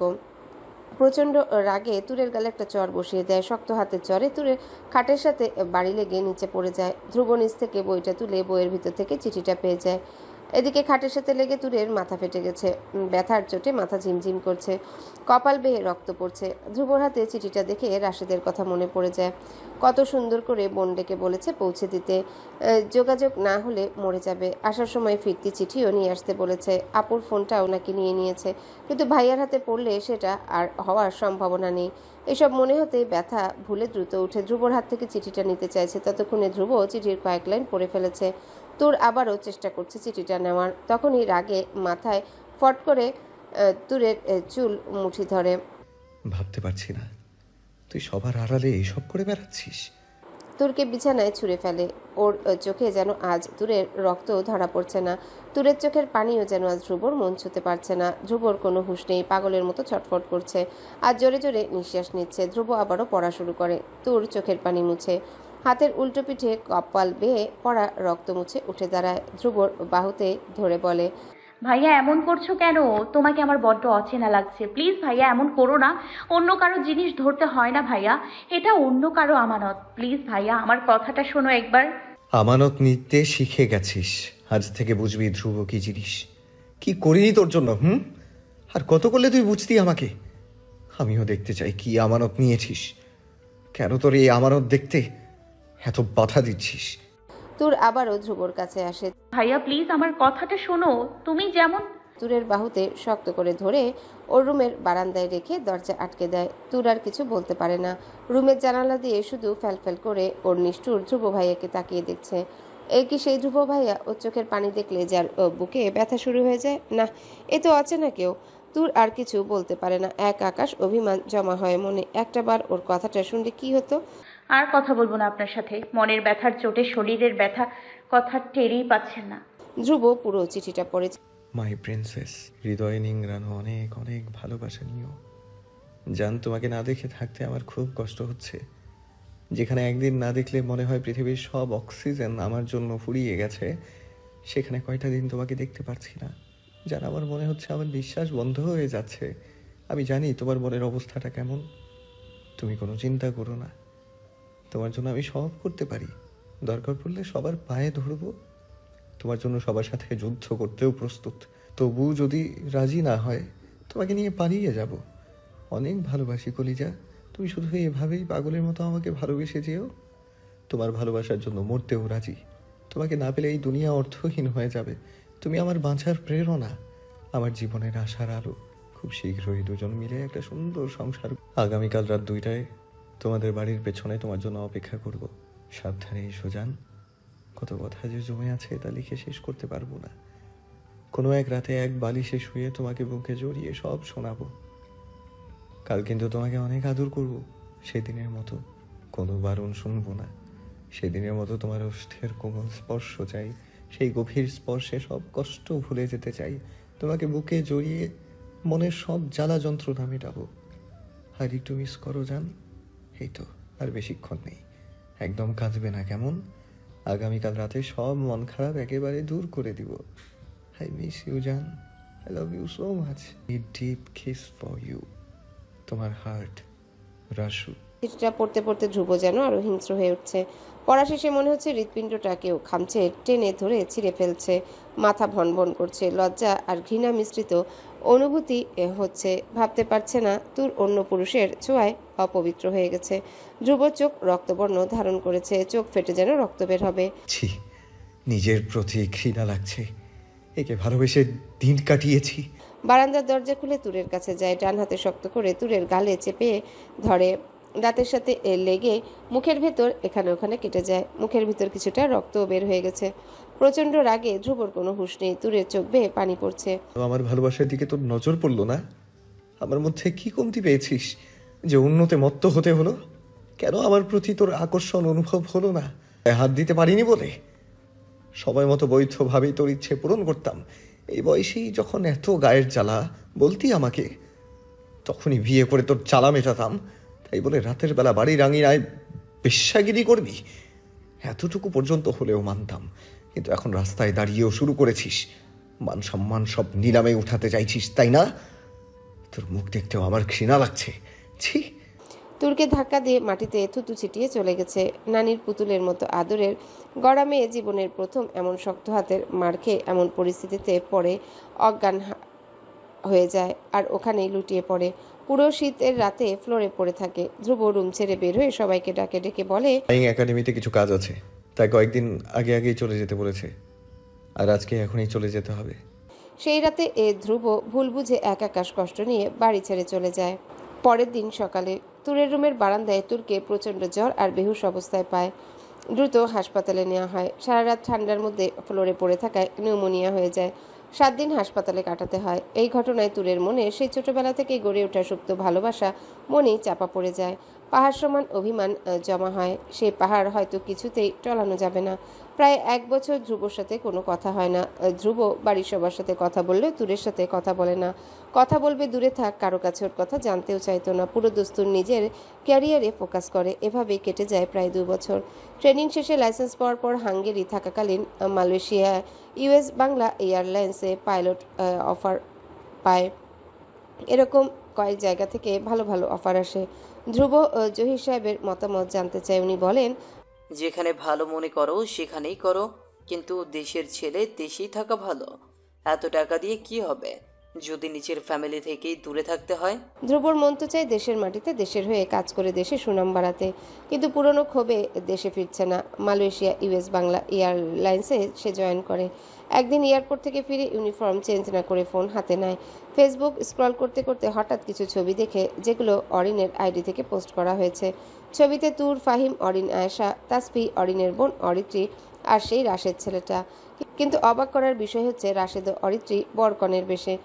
কোনোটাতে দুজন একা, কোনোটাতে সকলে একসাথে। আবার কোনোটায় রাশেদ তুরের কাজ জড়িয়ে রেখেছে, কোনোটায় অরিনও আয়েশাকে জড়িয়ে রেখেছে, আবার কোনোটায় অরিত্রী ওদের মাঝে দাঁড়িয়ে ওদের জড়িয়ে রেখেছে। বোঝা যাচ্ছে সবাই খুব মজা করছে। ধ্রুবর ভিতরটা এক অজানা শঙ্কায় মোচড় দিয়ে ওঠে। ধ্রুব দ্রুত ফাহিমকে ফোন লাগায়। আসসালামু আলাইকুম ভাইয়া। ওয়ালাইকুম আসসালাম। তোরা গতকাল কোথায় গিয়েছিলি? কোথায় আবার? অরিনের বোন অরিত্রী আপুর বিয়েতে। কেন, কি হয়েছে? কার সাথে বিয়ে হয়েছে? রাশেদ ভাইয়ার সাথে। জানো ভাইয়া, উনি খুব ভালো মানুষ। আমাদের খুব আদর করে। ওই ছেলেটার সাথে না তুরের রিলেশন ছিল? কি আবল তাবল বলছো? তুরের সাথে কিসের রিলেশন? ওকে তো নিজের ছোট বোনের মতন দেখে। আর তোর কারোর সাথে রিলেশন করবে দূরে থাক, ছেলেদের থেকে 10 হাত দূরে থাকে। ধ্রুব থম মেরে আছে। রাশেদ ভাইয়ের সাথে আপুর অনেক দিনের সম্পর্ক। একজন আরেকজনকে পাগলের মতন ভালোবাসে। কত বাধা পেরিয়ে কত কষ্টের পর ফ্যামিলিকে রাজি করিয়েছে। অবশেষে কাল এক হয়েছে। এমন ভালোবাসা এখনো যুগে দেখা যায় না। জানো, রাশেদ ভাইয়া আমাকে আর তুরকে খুব ভালোবাসে, একদম নিজের ছোট ভাই বোনের মতো। ওনাদের আমরা যতটা পারছি হেল্প করেছি। কিভাবে সম্ভব? আমি নিজে ওদের চিঠি পড়েছি। কিসের চিঠি? ধ্রুব কোনো উত্তর দিতে পারছে না। নিজের চুল টেনে ধরেছে, চোখ লাল হয়ে গেছে, বুকের ভেতরে যন্ত্রণায় ছারখার হয়ে যাচ্ছে। ভাইয়া কি হয়েছে? এমন ছটফট করছো কেন? অসুস্থ ফিল করছো? ধ্রুব বাচ্চাদের মতো কেঁদে দিয়েছে। খুব বড় ভুল করেছি রে, খুব বড় ভুল হয়ে গেছে আমার দ্বারা। এ ভুল যে শুধরাতে পারবো না। এক হাত চোখের উপর রেখে আবারও কাঁদতে শুরু করে। ফাহিম বুঝতে পারছে নিশ্চয়ই কোনো সিরিয়াস ইস্যু, না হয় এভাবে কাঁদতো না। ভাইয়ের কষ্ট দেখে ওর কষ্ট হচ্ছে। একটা ছেলে কতটা কষ্ট পেলে কেঁদে দেয়। কিভাবে ওকে ভুল বুঝলাম, কিভাবে ওর সাথে এমন করলাম। কতবার আটকাতে চেয়েছে, কতবার নিষেধ করেছে, আমি কোনো কথা শুনিনি। এই হাত দিয়ে ওকে পিশাচের মতো মেরেছি। নিজের প্রতি নিজের ঘৃণা হচ্ছে। ফাহিম, আমার মরে যেতে ইচ্ছা করছে। কি করলাম এটা? নিজের ভালোবাসাকে নিজের হাতে শেষ করে দিয়েছি। ও নিশ্চয়ই আমাকে ঘৃণা করে। ওর ঘৃণা নিয়ে পৃথিবীতে বাঁচতে পারবো না। কি করছো ভাইয়া, বলো আমাকে। আমি আমার কলিজাটাকে ভুল বুঝে আঘাত করেছি। ওর হৃদয়টাকে পা দিয়ে পিষে দিয়েছি রে। কোনোদিন আমার দিকে ফিরে তাকাবে না। শান্ত হও ভাইয়া, সবকিছুর সমাধান আছে। কি হয়েছে সেটা বলো আগে। ধ্রুব অস্থির হয়ে ছোটবেলা থেকে শুরু করে তুরের সাথে ঘটা শেষ ঘটনা সব ফাহিমকে বলে। কবে এত কিছু ঘটে গেছে? আমরা তো কিছুই টের পেলাম না। এজন্য তুরের এমন হয়েছিল? তুমি যেদিন চলে গেলে তার পরের দিন সকালে তুরের রুমের বারান্দায় অচেতন অবস্থায় আর রক্তাক্ত অবস্থায় তুরকে পাওয়া যায়। সেদিন বাড়িতে পুরো মরা কান্না শুরু হয়ে গিয়েছিল। তুরকে হাসপাতালে ভর্তি করাতে হয়। মাথার সামনের দিকের চুলের ভেতর দিক থেকে অনেকটা কেটে যায়, কয়েকটা সেলাইও লাগে। সারা রাত ঠান্ডার মধ্যে ফ্লোরে পড়ে থাকায় নিউমোনিয়া হয়ে গিয়েছিল। কিন্তু এত কিছুর ভেতরে ও আমাকে দিয়ে চিঠি অরিত্র আপুর কাছে পৌঁছায়। প্রায় 1 মাস কারোর সাথে ঠিক মতন কথা পর্যন্ত বলেনি। পরে আস্তে আস্তে স্বাভাবিক হয়। এরপরে সব ঘটনা ধ্রুবকে বলে। সব শুনে ধ্রুব আরো অস্থির হয়ে পড়ে। দেয়ালে ঘুষি দিচ্ছে, প্রচন্ড পাগলামি করছে, পাগলের মতো আবল তাবল বলছে। কি করছো ভাইয়া? এসব কিছু করো না ভাইয়া, প্লিজ। ওর সাথে জেদ করে কতগুলো দিন ওর সম্পর্কে কিছু জানতেও চাইনি। যন্ত্রণাই আমার পাওনা। ওর কাছ থেকে ভালোবাসার বদলে ঘৃণাই পাওনা আমার। চিৎকার করে মাটিতে বসে কাঁদতে শুরু করে। ভাইয়ের কান্না দেখে ফাহিমেরও খুব কষ্ট হচ্ছে। ও নিজেও ভাইয়ের কষ্ট দেখে কেঁদে দিয়েছে। অনেক বুঝিয়ে সুঝিয়ে খুব কষ্টে ধ্রুবকে সামাল দেয়। যেহেতু তোমার অজান্তে ভুল হয়েছে আর তোর এখন অন্য কাউকে পছন্দ করে না, সেহেতু আমরা ক্ষমা চাওয়ার চেষ্টা করি। ওর কাছে ক্ষমা চেয়ে বিষয়টা বোঝালে ও একদিন না একদিন বুঝবে। তুমি কোনো টেনশন করো না, কোনো টেনশন করো না। আমি আছি না তোমাকে সাহায্য করার জন্য। এরপর থেকে শুরু হয় দুই ভাইয়ের চেষ্টা। ফাহিম বিভিন্নভাবে ধ্রুবর সাথে কথা বলানোর চেষ্টা করে, কিন্তু প্রতিবারই ব্যর্থ হয়। কোনোভাবে ক্ষমা চাওয়ার কোনো উপায় হয়ে ওঠে না। দুজনেই হাল ছেড়ে দেয়। ধ্রুব তখন প্ল্যান করে শীঘ্রই মালয়েশিয়া এয়ারলাইন্স ছেড়ে বাংলাদেশে চলে আসবে। ততদিন ফাহিমকে তুরের সব আপডেট দেওয়ার দায়িত্ব দেয়। ফাহিমও নিয়মিত তার ডিউটি পালন করে। দিনে 2 বার ভিডিও কলে দেখানো, সারাদিনে কলেজ, কোচিং, বাসা সব মিলিয়ে 10-12টা ছবি পাঠানো। সময় সুযোগ বুঝে তুরের কানের কাছে ধ্রুবর গুণগান করে। মাঝে মধ্যে এসব কারণে তুরের হাতের পায়ের স্পেশাল মারও খায়। ধ্রুব আসার আগের দিন তুরকে জানায় ধ্রুব আসবে। তখন তুরের চোখে মুখে এক অস্থিরতা দেখতে পায়। ফাহিম তখন শিওর হয় যে তুরও ধ্রুবকে ভালোবাসে। এটা খোল। না ভাইয়া। কেন? খোল বলছি। খুলবো না। খোল। আমি কত কষ্ট করে তোর জন্য জামাটা কিনে আনলাম, আর তুই পরবি না? না ভাইয়া, আমি এখন বড় হয়ে গেছি, তোমার সামনে পড়তে পারবো না। বড় হয়েছিস, আগের মতোই তো আছিস। এক টানে জামাটা ছিঁড়ে ফেলে। ধরফড়িয়ে ঘুম থেকে উঠে। ধ্রুব চলে যাওয়ার পর এই স্বপ্নটা 2-3 বছর অনেকবার দেখেছে। ধ্রুব যেদিন বাড়ি ফিরে সেদিন তুরকে সবাই ডাকে নিচে যেতে, কিন্তু তুর মাথা ব্যথার অজুহাতে রুমে বসে থাকে। ধ্রুব যখন বাড়িতে প্রবেশ করে নিচের শব্দে তুর অস্থির হয়ে পড়ে। কতদিনের তৃষ্ণা যে জমে আছে মনে, আর কত সোশ্যাল মিডিয়ায় ছবি দেখে মন ভরাবে। চাতক পাখির মতো একটু দেখার জন্য যে অধীর হয়ে আছে, কিন্তু সেই অভিমানের পাহাড় মনে হলেই যেতে পারে না। এইভাবেই দোটানায় ভুগতে ভুগতে 20 মিনিটের যুদ্ধে নিজের সাথে নিজে পরাজিত হয়ে করিডোর থেকে উকি দিয়ে ধ্রুব চেহারাটা দেখে। হাসকি কণ্ঠের বাক্য শ্রবণ করে, বুক ফেটে কান্না আসছে। পুরনো কথা মনে করে বেহায়া মনকে গালমন্দ করতে করতে নিজের ঘরে ছুটে যায় আর বালিশে মুখ গুজে হাউমাউ করে কাঁদতে থাকে। কেন আমাকে একটু বিশ্বাস করতে পারলেন না? কেন একটা বার জানতে চাইলেন না সত্যিটা কি? আপনার হাতে মরে গেলেও আমার কোনো দুঃখ থাকতো না, কিন্তু ভুল বোঝার আগেই কেন একটা সুযোগ দিলেন না? কেন নিছক একটা কথার ভিত্তিতে ঘৃণা করে হৃদয় ভেঙে চলে গেলেন? আমার হৃদয়ের এত অনুভূতিকে শূন্য করে দিয়ে চলে গেলেন। এরপরেও যাওয়ার আগে একটা বার বুকে জড়িয়ে বলে যেতেন, দূর, আমি সরি। আমি তো সব ভুলে যেতাম।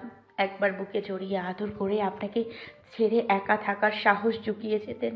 কেমন হতো? কত কষ্টে আপনাকে ছাড়া থেকেছি জানেন? বারবার শুধু লাল টুকটুকে ঘৃণা ভরা চোখ দুটো ভেসে উঠেছে। আপনার ভালোবাসা অনুভব করতে পারিনি। প্রতি রাতে আপনার জন্য কেঁদেছি, একটু দেখার জন্য ছটফট করছি। কতদিন আমার মাথায় হাত বুলিয়ে দেননি, কষ্টে কেঁদেছি। আপনি তো আমাকে ঘৃণা করেন, এখন তো অনেক বড় মাপের মানুষ হয়েছেন। টিভিতে নিউজে আপনাকে দেখায়। আমি তো আপনার নখের পরিমাণ যোগ্যতাও রাখি না। এখন তো আরও বেশি দেখতে পাবেন না। দেখেন, এতদিন আমাকে এত কাঁদানোর শাস্তি আপনি পাবেন। আপনিও কষ্ট পাবেন আমার মতো। আমি আপনাকে ভুলে যাব। কেউ না, আপনি আমার কেউ না। এসব আবোল তাবোল ভাবছে আর কাঁদছে। এক পর্যায়ে ক্লান্ত হয়ে ঘুমিয়ে পড়ে। আর এদিকে বাড়ি ফিরে ধ্রুব একটু দেখার জন্য মরিয়া হয়ে ঘুরছে, কিন্তু সেই দেখা মিলে রাতে খাবার টেবিলে। তুর মাথা নিচু করে খাচ্ছে, একটিবারের জন্য তাকাচ্ছে না। ধ্রুবর কলিজায় যেন কেউ ছুরির আঘাত করছে। তুরের এহেন আচরণে বুঝতে পারছে কতটা যন্ত্রণা, কতটা ঘৃণা ওর বুকে পুষে রেখেছে। কিন্তু তবু বেহা মনটা যেন একটু কথা বলতে চাইছে। তুর এক আকাশ অভিমান নিয়ে যে করে সবার সাথে হরর মুভি দেখতে বসে যায়। ওর মায়ের বারণও শোনে না। ধ্রুব তো এমনি অজুহাত খুঁজছিল। মেজো চাচির কথা শুনে সিঁড়ির মুখ থেকে ফিরে আসে। এই রাতের বেলা হরর মুভি দেখতে হবে না। অন্যদিকে তাকিয়ে মুখটা ভেঙচিয়ে টিভিতে মনোযোগ দেয়, কিন্তু ধ্রুব সেটা দেখে নেয়। কি বলেছি তোর এই রাতের বেলা মুভি দেখতে হবে না? যা রুমে যা, ঘুমা গিয়ে। তোর কিছু শুনছে না, এমন ভাবে বসে আছে। কি হলো? চাচি কি বলে গেছে কানে যায়নি? বড়রা কিছু বললে উত্তর দিতে হয়, জানিস না? এবার ধ্রুব ভাবে কেমন ঘাটতেরামে। যেতে বলিনি? রাত দুপুরে যদি ভয় পেতে দেখি বুঝবি মুভি কাকে বলে। ধ্রুব রুমে যেতে নিয়েও আবার ওদের সাথে মুভি দেখতে বসে, কিন্তু মুভি কম, তুরকে দেখছে বেশি। তুরও যে চোরা চোখে কয়েকবার ধ্রুবকে দেখে। মুভি শেষ হলে তুর আগেই রুমে চলে আসে আর ড্রেস চেঞ্জ করে শুয়ে পড়ে। কিন্তু ওইদিকে সবগুলো মিলে প্ল্যান করে ধ্রুবকে দিয়ে তুরকে ভয় দেখাবে। আর ধ্রুব রাজি হবে না করেও তুরের সন্নিকটে যাওয়ার লোভ সামলাতে না পেরে রাজি হয়ে যায় আর তুরকে ভয় দেখায়। তুরও মারাত্মক লেভেলের ভয় পায়। বাকিটা তো সবার জানাই আছে। আজ ধ্রুব তুরের গায়ে হলুদ 8টার মধ্যে সাজানো শেষ হয়ে যাবে। গতকাল রাতে শাড়ি চিঠি বিছানায় রেখে মেহেন্দির পোশাক পরা অবস্থাতে অতীতের কথা ভাবতে ভাবতে তুর ঘুমিয়ে পড়েছিল। রাত করে শোয়ার ফলে সকালে একটু দেরিতেই ঘুম ভাঙে। উঠে দ্রুত সব কাবার্ডে গুছিয়ে রাখে, পোশাক পাল্টে ফ্রেশ হয়। দ্রুত নিচে যেতে হবে, ধ্রুব ভাইয়াকে যে এক নজর দেখতে হবে, বলতে হবে মনের কথাগুলো। এমন সময় দরজায় নব ঘুরিয়ে তন্নি সাথে আরো কয়েকজন ঢুকে তুরকে সাথে নিয়ে নিচে যায়। সবাই একই সাথে হাসাহাসি করতে করতে বিয়ে বাড়িতে রান্না করা খিচুড়ি খায়। এত কিছুর ভিতরেও একটা মুখ যে বারবার দেখতে ইচ্ছা করছে, মনের কথাগুলো বলতে ইচ্ছা করছে। ফাহিমকে খুঁজে বের করতেই হবে। সবাইকে তো আর বলা যাবে না, পরে দেখা যাবে ওকে পচাতে পচাতে ডাস্টবিনে ফেলে দিবে। কোথাও ফাহিমকে দেখা যাচ্ছে না। উনি কি এসেছেন? একটা কল করে দেখবো? না বাবা, যদি এসে থাকে তাহলে, কিন্তু না দেখেও যে আর থাকা যায় না, তার চেয়ে ভালো ফাহিমকে একটা কল দিই। ফাহিমকে ফোন করে, রিং হচ্ছে কিন্তু ধরছে না। কয়েকবার দেওয়ার পর ভাবে হয়তো ফোনটা কোথাও ফেলে রিয়ার সাথে প্রেম করছে, কিন্তু মনের অস্থিরতা কিছুতেই দূর করতে পারছে না। রান্নাঘরে মহিলাদের কাছে যায়। সবাই আনন্দের সাথে হাতে হাতে দুপুরের রান্নার জোগাড় করছে। তোর বড় মাকে জিজ্ঞাসা করে, বড় মা, ফাহিম কোথায়? ওকে যে দেখছি না। ও তো একটু ধ্রুবর ফ্ল্যাটে গিয়েছে, বললো ধ্রুব নাকি রাগ করে আছে, তাই আসছে না, সেই জন্যই ওকে নিয়ে আসতে গেছে। ও, উনি কি তাহলে আমি ফোন না করার জন্য রাগ করে আছে? কি করব আমি এখন? ভুলটা তো আমারই। কত আশা নিয়ে হয়তো পথ চেয়েছিল, ঠিকই তো, আর কত শাস্তি ভোগ করবে। উনি তো তাহলে ভেবেই নিয়েছে আমি ওনাকে ক্ষমা করিনি। কিন্তু ফাহিম ফোন তুলছে না কেন? ধ্যাত। তুরের আর কিছু ভালো লাগছে না। সব আনন্দ যেন ফিকে লাগছে। ধ্রুবর ফোন বন্ধ, ফাহিম বের হয়েছে, ফাহিমও কল ধরছে না। সারাদিন ধরে ফাহিমেরও কোনো খবর নেই। এবার বাড়িতে সবাই খুব চিন্তিত। এদিকে সারাদিন গড়িয়ে বিকেল হয়ে গেছে, সকলে এবার উঠে পড়ে খোঁজ করছে। 2টা দিন ধরে ধ্রুবর কোনো খোঁজ নেই। ফাহিম বলল ধ্রুবর সাথে কথা হয়েছে, সে নাকি কোনো কারণে রাগ করে আছে, তাই ধ্রুবকে নিয়ে আনতে বের হচ্ছে। এখন ওরও কোনো খোঁজ নেই। হলুদের প্রোগ্রামের জন্য বাড়িতে সব গেস্ট আসতে শুরু করেছে। ধ্রুবর ফ্রেন্ডরা প্রায় সবাই এসে পড়েছে। মনির ও জিসান ধ্রুবর ফ্ল্যাটে খোঁজ নিয়ে জানতে পারে 3 দিন আগে যে ধ্রুব বের হয়েছে আর ফিরেনি, আর একটা ছেলেও নাকি ওদের মতো খোঁজ করে গেছে। এই কথা ওর বাড়িতে ফোন করে জানায়। তুরের খুব কান্না পাচ্ছে, কিন্তু সবার সামনে কাঁদতেও পারছে না। উঠে রুমে চলে আসে। ফোনটা নিয়ে ফেসবুকে ঢুকে ধ্রুবর ছবিটা দেখে প্রায় 34 ঘন্টা আগে মানুষটা কি সুন্দর হাসি খুশিভাবে পোস্ট করেছে। কোথায় আপনি? আমার যে খুব কষ্ট হচ্ছে, তাড়াতাড়ি আসুন না। আপনাকে ক্ষমা করে দিয়েছি তো, আপনাকে আর শাস্তি দিব না। যা বলবেন তাই শুনবো, প্লিজ তাড়াতাড়ি আসুন। কান্নায় ভেঙে পড়ে। হঠাৎ নিচ থেকে কান্নার শব্দ ভেসে আসে। তুরের ভেতর মোচড় দিয়ে ওঠে। মোবাইল ফেলে দিকবিদিক শূন্যে দৌড়ে নিচে যায়। কাঁদো কাঁদো হয়ে তন্নি ওকে ধরে। বড় মা, দাদি, ধ্রুবর, নানু সবার আহাজারিতে পুরো বাড়ি কেমন যেন মৃত্যুপুরী মনে হচ্ছে। কি হয়েছে? তোমরা কাঁদছো কেন? মা, কি হয়েছে বড় মা?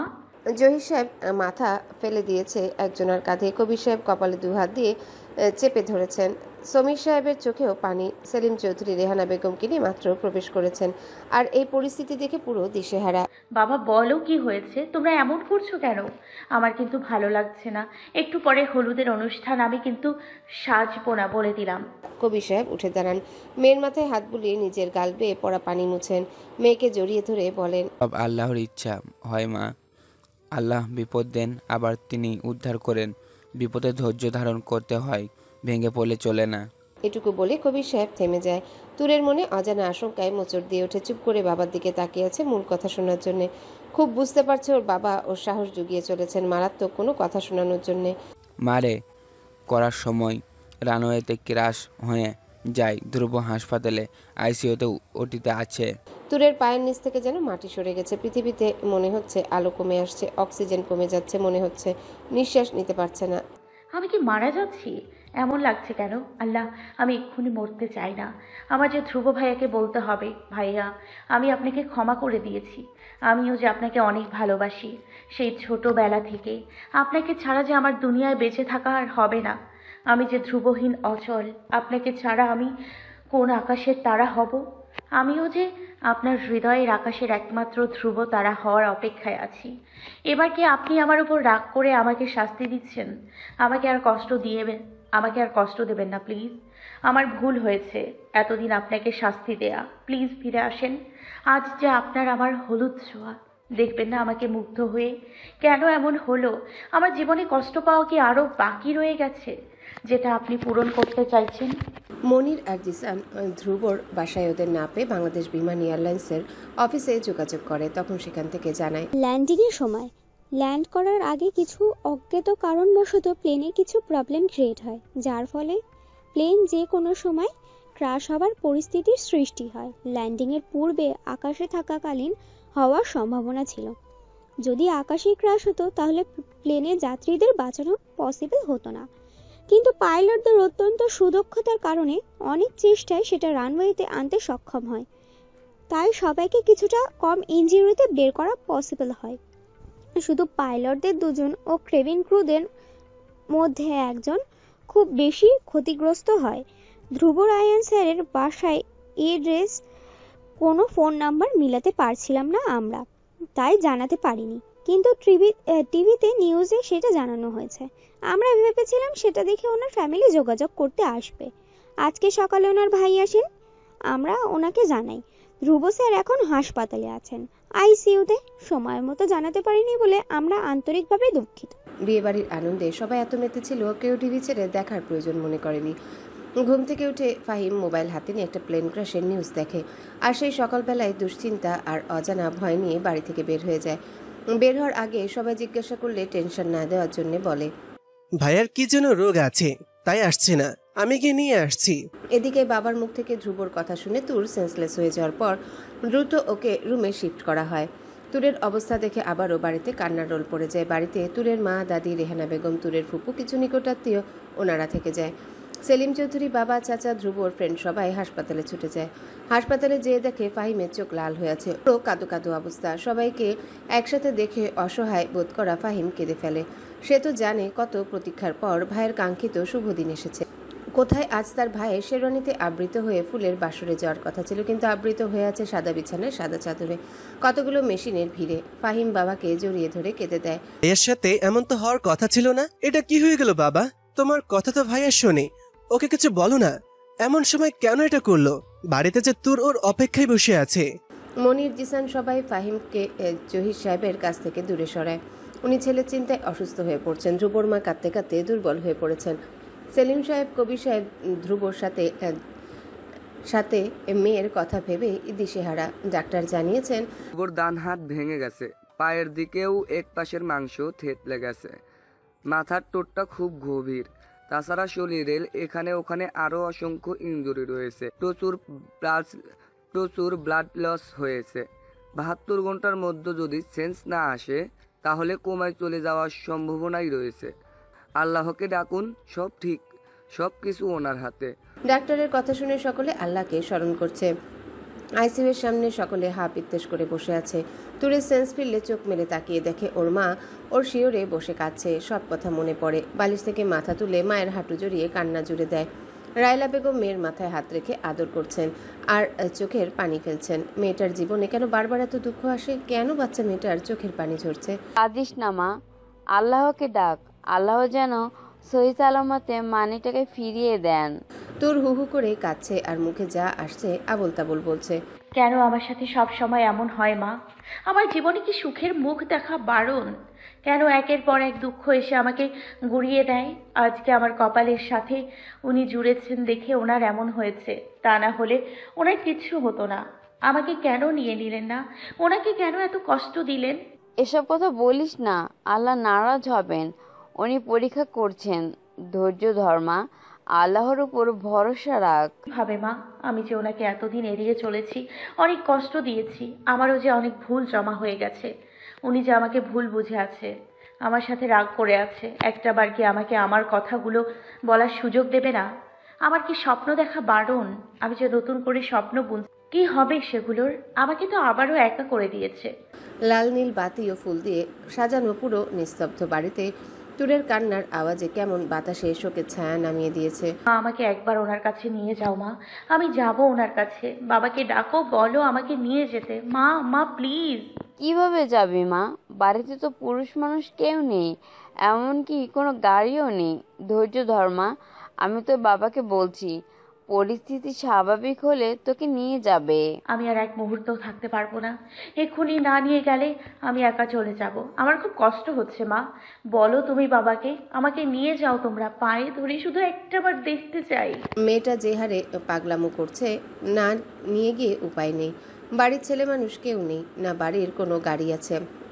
কি করবে এখন? অবশেষে সিদ্ধান্ত নেয় একটা সিএনজি দিয়ে চলে যাবে। লিভিং রুমে রিনা বেগম, ফজিলাতুন্নেসা, রাইসা, রিয়া, নানি আরও কয়েকজন বসে আছে।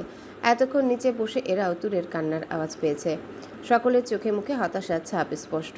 তুর আর ওর মাকে নিচে নামতে দেখে ফজিলাতুন্নেসা এগিয়ে আসে। কই যাও তোমরা? হাসপাতালে বুঝি? জি আম্মা, দেখেন কোনোভাবেই কান্না থামাতে পারছি না, মেয়েটার কেমন ছটফট করছে, তাই নিয়ে যাব। তুরের দাদি তুরের মাথায় পিঠে হাত বুলিয়ে দেয়। মেয়েটার জীবনে এমনি দুঃখ কষ্টের শেষ নেই, তার উপর নিজেও যে কতটা কষ্ট দিয়েছে এসব ভেবেই কেঁদে ফেলেন। তুরোর দাদির হাত ধরে কাঁদতে কাঁদতে বলে, দাদি, আমার প্রতি কোনো রাগ থাকলে আমাকে ক্ষমা করে দাও, তবু আর অভিশাপ দিও না। একটু সুখের মুখ যেন দেখতে পারি সেজন্য দোয়া করো। তোমার বংশের তোমার এই নাতিটা যে আমার সুখের কারণ। তোমার নাতির কিছু হলে আমিও তার সাথে শেষ হয়ে যাব। সবাইকে বলো আমার প্রতি কোনো অভিযোগ থাকলে ক্ষমা করে দিতে। আমার সুখের জন্য সবাই যেন দোয়া করে। তুরের কথায় আর কান্নায় সবাই আবেগপ্রবণ হয়ে পড়ে। রাইসা বলে, আন্টি আমিও আসি, আপনি একা ওকে সামলাতে পারবেন না। আসবে, আসো। ওরা সিএনজি নিয়ে হাসপাতালে পৌঁছে। তুরের চোখের পানি যেন কোনোভাবেই বন্ধ হচ্ছে না। গাড়ি থেকে নেমে দৌড়ে ভেতরে ঢুকে রিসেপশন থেকে আইসিইউ কোন দিকে জেনে আবারও ছুট লাগায়। ওর মা রাইসা কেউ ধরতে পারে না, ওরা ওর পিছু পিছু যায়। আইসিইউ এর সামনে সবাই বসে আছে। তুর ছুটে সামনে বসে থাকা ফাহিমের কাছে যায়। ফাহিম তুরের বিধ্বস্ত চেহারা দেখে কাঁদো কাঁদো হয়ে যায়। মনির ফাহিমের কাছ থেকে তুরকে টেনে এনে বসতে বলে, কিন্তু তুরের কি আর বসার অবস্থা আছে? সে আর্তনাদ করে উঠে মনিরকে জড়িয়ে ধরে। ভাইয়া, আমাকে একটু দেখাও না, ওই পাজি লোকটা কোথায় আছে? আমার বিয়ে নষ্ট করে কোথায় নিশ্চিন্তে পড়ে আছে? সে কি জানতো না আজ তাকে ফিরতে হবে? আমি জানি ভাইয়া, আমার সাথে রাগ করে সে এমন করেছে। আমাকে একটু দেখতে দাও ওনাকে। তুরের কান্নায় সবাই কেঁদে ফেলে। সবাই ভালো করে বুঝতে পারছে তুর কতটা ভালোবাসে ধ্রুবকে। কাঁদিস না বোন, আল্লাহকে ডাক। আর হাসপাতালে এভাবে কান্নাকাটি কর্তৃপক্ষ অ্যালাউ করবে না। আইসিইউর সামনে এমন করলে ওনারা তোকে থাকতে দিবে না। আর মামা মামিদের দিকে তাকিয়ে দেখতো, তুই এমন করলে ওনারা তো আরও ভেঙে পড়বে। আল্লাহ সব ঠিক করে দিবেন। তুই কান্না বন্ধ কর, আমি ভাইয়াকে দেখাচ্ছি। থাকতে দিবে না শুনে তোর কান্না থামানোর চেষ্টা করছে, কিন্তু চোখ বেয়ে পানি পড়ছে। আইসিইউ এর বাহির থেকে কাচের দরজা দিয়ে তুরকে দেখায়, কিন্তু অতিরিক্ত কান্নার ফলে তুর সব ঝাপসা দেয়। তার উপর সবকিছুই সাদা, মুখটা ভালো করে বোঝা যাচ্ছে না। ভাইয়া, আমি তো ঠিকমতো দেখতে পাচ্ছি না, সাদা ব্যান্ডেজ ছাড়া আর কিছুই দেখা যাচ্ছে না। মনির বোনের মাথায় হাত বুলিয়ে বলে, ওর মাথায় ব্যান্ডেজ করা হয়েছে, তাই এমন দেখতে পারছিস। কি হয়েছে ভাইয়া ওনার? আমাকে একটু বলো না, এভাবে চুপচাপ শুয়ে আছে কেন? বাড়ি ফিরবে কখন? জানি না রে বোন, ডাক্তার বলেছেন 72 ঘন্টার মধ্যে জ্ঞান না ফিরলে কোমায় চলে যাওয়ার সম্ভাবনা আছে। এটা শুনে তুর আবারও সেন্সলেস হয়ে যায়। সবাই আবারও কান্নাকাটি শুরু করে। ওকে একটা কেবিনে নেওয়া হয়। ডাক্তারের বিভিন্ন প্রাথমিক চিকিৎসা দেওয়ার পর ঘুমের ইঞ্জেকশন দেয়, আপাতত ঘুমানোর জন্যে। অতিরিক্ত চিন্তায় খুবই দুর্বল হয়ে পড়েছে, খেয়াল রাখবেন, আর কিছু খাওয়ানোর ব্যবস্থা করুন। এদিকে 68 ঘন্টা ওভার হয়ে যায়, কিন্তু এখনও ধ্রুবর জ্ঞান ফেরার কোনো লক্ষণ নেই। হাসপাতালে এসেছে 2 দিন হয়ে যাচ্ছে, কিন্তু তুর্কে কেউ জোর করেও বাসায় নিতে পারছে না। বেশি জোর করলেই যাই একটু না খাওয়ার মতো মুখে তুলছে সেটাও মুখে নিবে না বলছে। সকলে ওর জেদের কাছে হার মেনে ওকে রেখে যেতে বাধ্য হয়। তবে সাথে শাহানা বেগম, ফাহিম অথবা ওর মা মনির এরা থাকে। হাসপাতালের কর্তৃপক্ষের সাথে কথা বলে একটা কেবিন নেয় ওদের জন্য। তুর সারাদিন চাতক পাখির ন্যায় আইসিইউ এর দরজার সামনে বসে থাকে। একটু পরপর তাকিয়ে তাকিয়ে দেখে সেন্স ফিরল কিনা। মনির বলেছে আজকে হাসপাতালে এসে ডক্টরের সাথে কথা বলে আইসিইউ এর ভেতর নিয়ে যাবে। এদিকে ডক্টররা টেনশনে আছে। 72 ঘন্টার মধ্যে প্রায় 70 ঘন্টা ওভার হয়ে যাচ্ছে, কিন্তু কোনো আশার আলো দেখতে পাচ্ছে না। অপরদিকে ধ্রুবর সাথে যিনি ছিলেন সিনিয়র অফিসার পাইলট, তিনি ওর চেয়ে বয়স্ক। 48 ঘন্টার মধ্যেই তার জ্ঞান ফিরে যায়। তবে ধ্রুবর মাথার ইনজুরিটা বাকিদের চেয়ে বেশি গভীর। মনির ডক্টরকে বলেন ভিতরে যাওয়ার কথা। ডক্টর জানায় এখন ওনাদের রাউন্ড টাইম, একটু পরে বলবে যেতে পারবে কিনা। ডক্টররা ভেতরে যায় শেষ চেষ্টা করতে। 72 ঘন্টার আর কিছু সময় বাকি। ওনারা একটা ইঞ্জেকশন পুশ করবে, যেটা দেওয়ার ফলে হয় ওর জ্ঞান ফিরবে, নয়তো একেবারে কোমায় চলে যাবে। আর কোমায় যাওয়া মানে জীবন্ত লাশ। এত ভয়াবহ অবস্থা তুর ছাড়া বাকি সবাই জানে। এটা থাকা তুর অনেক আশা নিয়ে তাকিয়ে আছে। ওর বিশ্বাস ধ্রুবর কিছু হবে না। ডক্টর ইঞ্জেকশন পুশ করে। ঘড়ি ধরে 30 মিনিটের মধ্যে যে কোনো একটা কিছু হবে। প্রায় 10 মিনিট পর ধ্রুবর বিপি খুব দ্রুত কমতে থাকে, খুব জোরে জোরে নিঃশ্বাস নিতে থাকে। ডক্টররা কিছুটা ভড়কে যায়, বুকে বারবার জোরে জোরে প্রেস করছে। এই দৃশ্য দেখে তুর হাউমাউ করে কেঁদে দেয়। তুরকে দ্রুত সেখান থেকে সরিয়ে নেওয়া হয়। বাকিরাও ধ্রুবর মর্মান্তিক অবস্থা দেখে কেঁদে ফেলে আর আল্লাহ আল্লাহ করতে থাকে। এইভাবে প্রায় 15 মিনিট চলার পর ধ্রুবর জ্ঞান ফিরে। চোখ মেলে কয়েক সেকেন্ড তাকে আবারও বন্ধ করে ফেলে। সবকিছু স্বাভাবিকভাবে চলাচল করছে। ডক্টররা টেনশন মুক্ত হন। সকলের উদ্দেশ্যে বলে, রোগী এখন বিপদমুক্ত, চিন্তার কারণ নেই। ইমপ্রুভমেন্ট দেখে 2-1 দিনের মধ্যেও কেবিনে শিফট করা হবে। সকলে আল্লাহর কাছে শুকরিয়া জানায়। জ্ঞান ফিরলেও ভিতরে যাওয়ার অনুমতি নেই, দূরের থেকেই সবাইকে দেখতে হবে। তুর বারবার ভিতরে যাওয়ার বায়না করে, কিন্তু কেউ যেতে দেয় না। যে দুর্বল মেয়ে দেখা গেছে ভেতরে গিয়ে ধ্রুবকে দেখে কান্নাকাটি শুরু করে দিবে, আর ধ্রুব চোখ মেলে উত্তেজিত হয়ে পড়বে। তাই নানা অজুহাতে আটকে রাখে। এভাবে আরও 2 দিন অতিক্রম হওয়ার পর ধ্রুবকে কেবিনে শিফট করা হয়। তুর ছাড়া একে একে সবাই ধ্রুবর কাছে যায়। ধ্রুব সবাইকে দেখে অসুস্থতা নিয়েও মুচকি হাসি দেয়, বোঝায় সে ঠিক আছে। সবাই দেখা করে চলে যায়। অসুস্থ ধ্রুবর ও মন যে তার প্রেয়সীকে দেখা তৃষ্ণার্ত হয়ে আছে। ফাহিমকে ইশারায় থাকতে বলে। ভাইয়ের মনের কথা ফাহিম বুঝতে পারে, কাছে যায়। ও কই আসেনি? আসেনি কি বলো? সে যে কদিন হলো হাসপাতালে এসেছে, কেউ ওকে এখান থেকে নিতেই পারেনি। সারা দিন কান্নাকাটি করেছে, খাওয়া নাওয়া ছেড়ে এখানেই পড়ে আছে। কোথায় এখন? আসছে না কেন তাহলে? ভেতরে আসতে বল। এদিকে তুর ভাবছে যদি ভিতরে গিয়ে ধ্রুবর সামনে গিয়ে কেঁদে ফেলে আর ধ্রুবর কোনো সমস্যা হয় সেই ভয়ে যেতে চাইছে না, তবে মন যে মানতে নারাজ। ফাহিম কেবিন থেকে বেরিয়ে তুরের সামনে দাঁড়ায়। ভাবি, আপনার ভাই না কি হয়, সে আপনার জন্য ওয়েট করছেন। যেতে লজ্জা পাচ্ছেন নাকি? ভাই তো আমার ওষুধ চাচ্ছেন, যান, আপনাকে দেখে সুস্থ হবেন। তুর ফাহিমের কথায় লজ্জা পায়, মনকে শক্ত করে উঠে দাঁড়ায়, নিচের দিকে তাকিয়ে ভেতরে ঢুকে। দূর থেকে ধ্রুব এক দৃষ্টিতে তাকিয়ে আছে। তুরের চোখ মুখ ফুলে আছে। মেয়েটা কিভাবে এত কাঁদতে পারে? কত শত প্ল্যান করে রেখেছিল, আর এটা কি হলো? প্লেন ক্র্যাশ হওয়ার আগেও মনটা ভীষণ উত্তেজিত ছিল। বধূ সাজে প্রেয়সীকে দেখবে, লম্বা ঘোমটা টেনে বাসর ঘরের জন্য অপেক্ষা করবে। হানিমুন নিয়েও কত প্ল্যান, কিন্তু প্লেন ক্র্যাশ হওয়ার আগ মুহূর্তে মনে হয়েছে পরিবারের সাথে আর কখনো দেখা হবে না, আর এই প্রিয় মুখটা, এই মুখটা আর কখনো দেখতে পারবে না, নিজের করে পাওয়া হবে না। বারবার ওপরওয়ালার কাছে একটাই চাওয়া ছিল, সবাইকে বাঁচিয়ে এই মায়াবিনীর জন্য যেন ফিরতে পারে। দয়া করে ফিরিয়ে দাও। কেউ যে এক আকাশ অভিমান নিয়ে বসে আছে, এখনো যে সব বোঝাপড়া হয়নি তার সাথে, তার রঙিন জীবনটা যে সাদা কালো হয়ে যাবে। তাকাবি না? এখনো রাগ করে থাকবি? তোর মুখ তুলে চায়। ব্যান্ডেজে মোড়া শরীর দেখে বুক ফেটে যাচ্ছে। কিছুক্ষণ আগে মনকে করা সাবধানতা ভুলে অবাধ্য চোখে জল ঝরতে থাকে। এক পা দুপা করে সামনে এগিয়ে যায়, ডান দিকে বেডের পাশে দাঁড়ায়।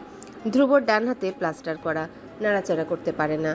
ক্যানোলা করা বা হাতে স্যালাইন চলছে। ধ্রুব বাঁ দিকে যেতে ইশারা করে। তুর ঘুরে সেখানে যায়। তুর চেয়ার টেনে বাপ পাশের বেডের কাছে বসে। ধ্রুবর সারা শরীরে চোখ বুলায়, চোখ বেয়ে শ্রাবণের ধারা বইছে। ভিতরে অবাধ্য অনুভূতি আটকাতে না পেরে ফুপিয়ে ওঠে। সেই চোখে নিজেকে হারানোর ভয় দেখতে বুঝি সব প্রেমিক পুরুষের খুব ভালো লাগে। খুব ইচ্ছে করছে শক্ত করে জড়িয়ে ধরে সব ব্যথা ভুলে যেতে, কিন্তু দুঃখের বিষয় হচ্ছে ঠিকমতো নড়তেও পারছে না।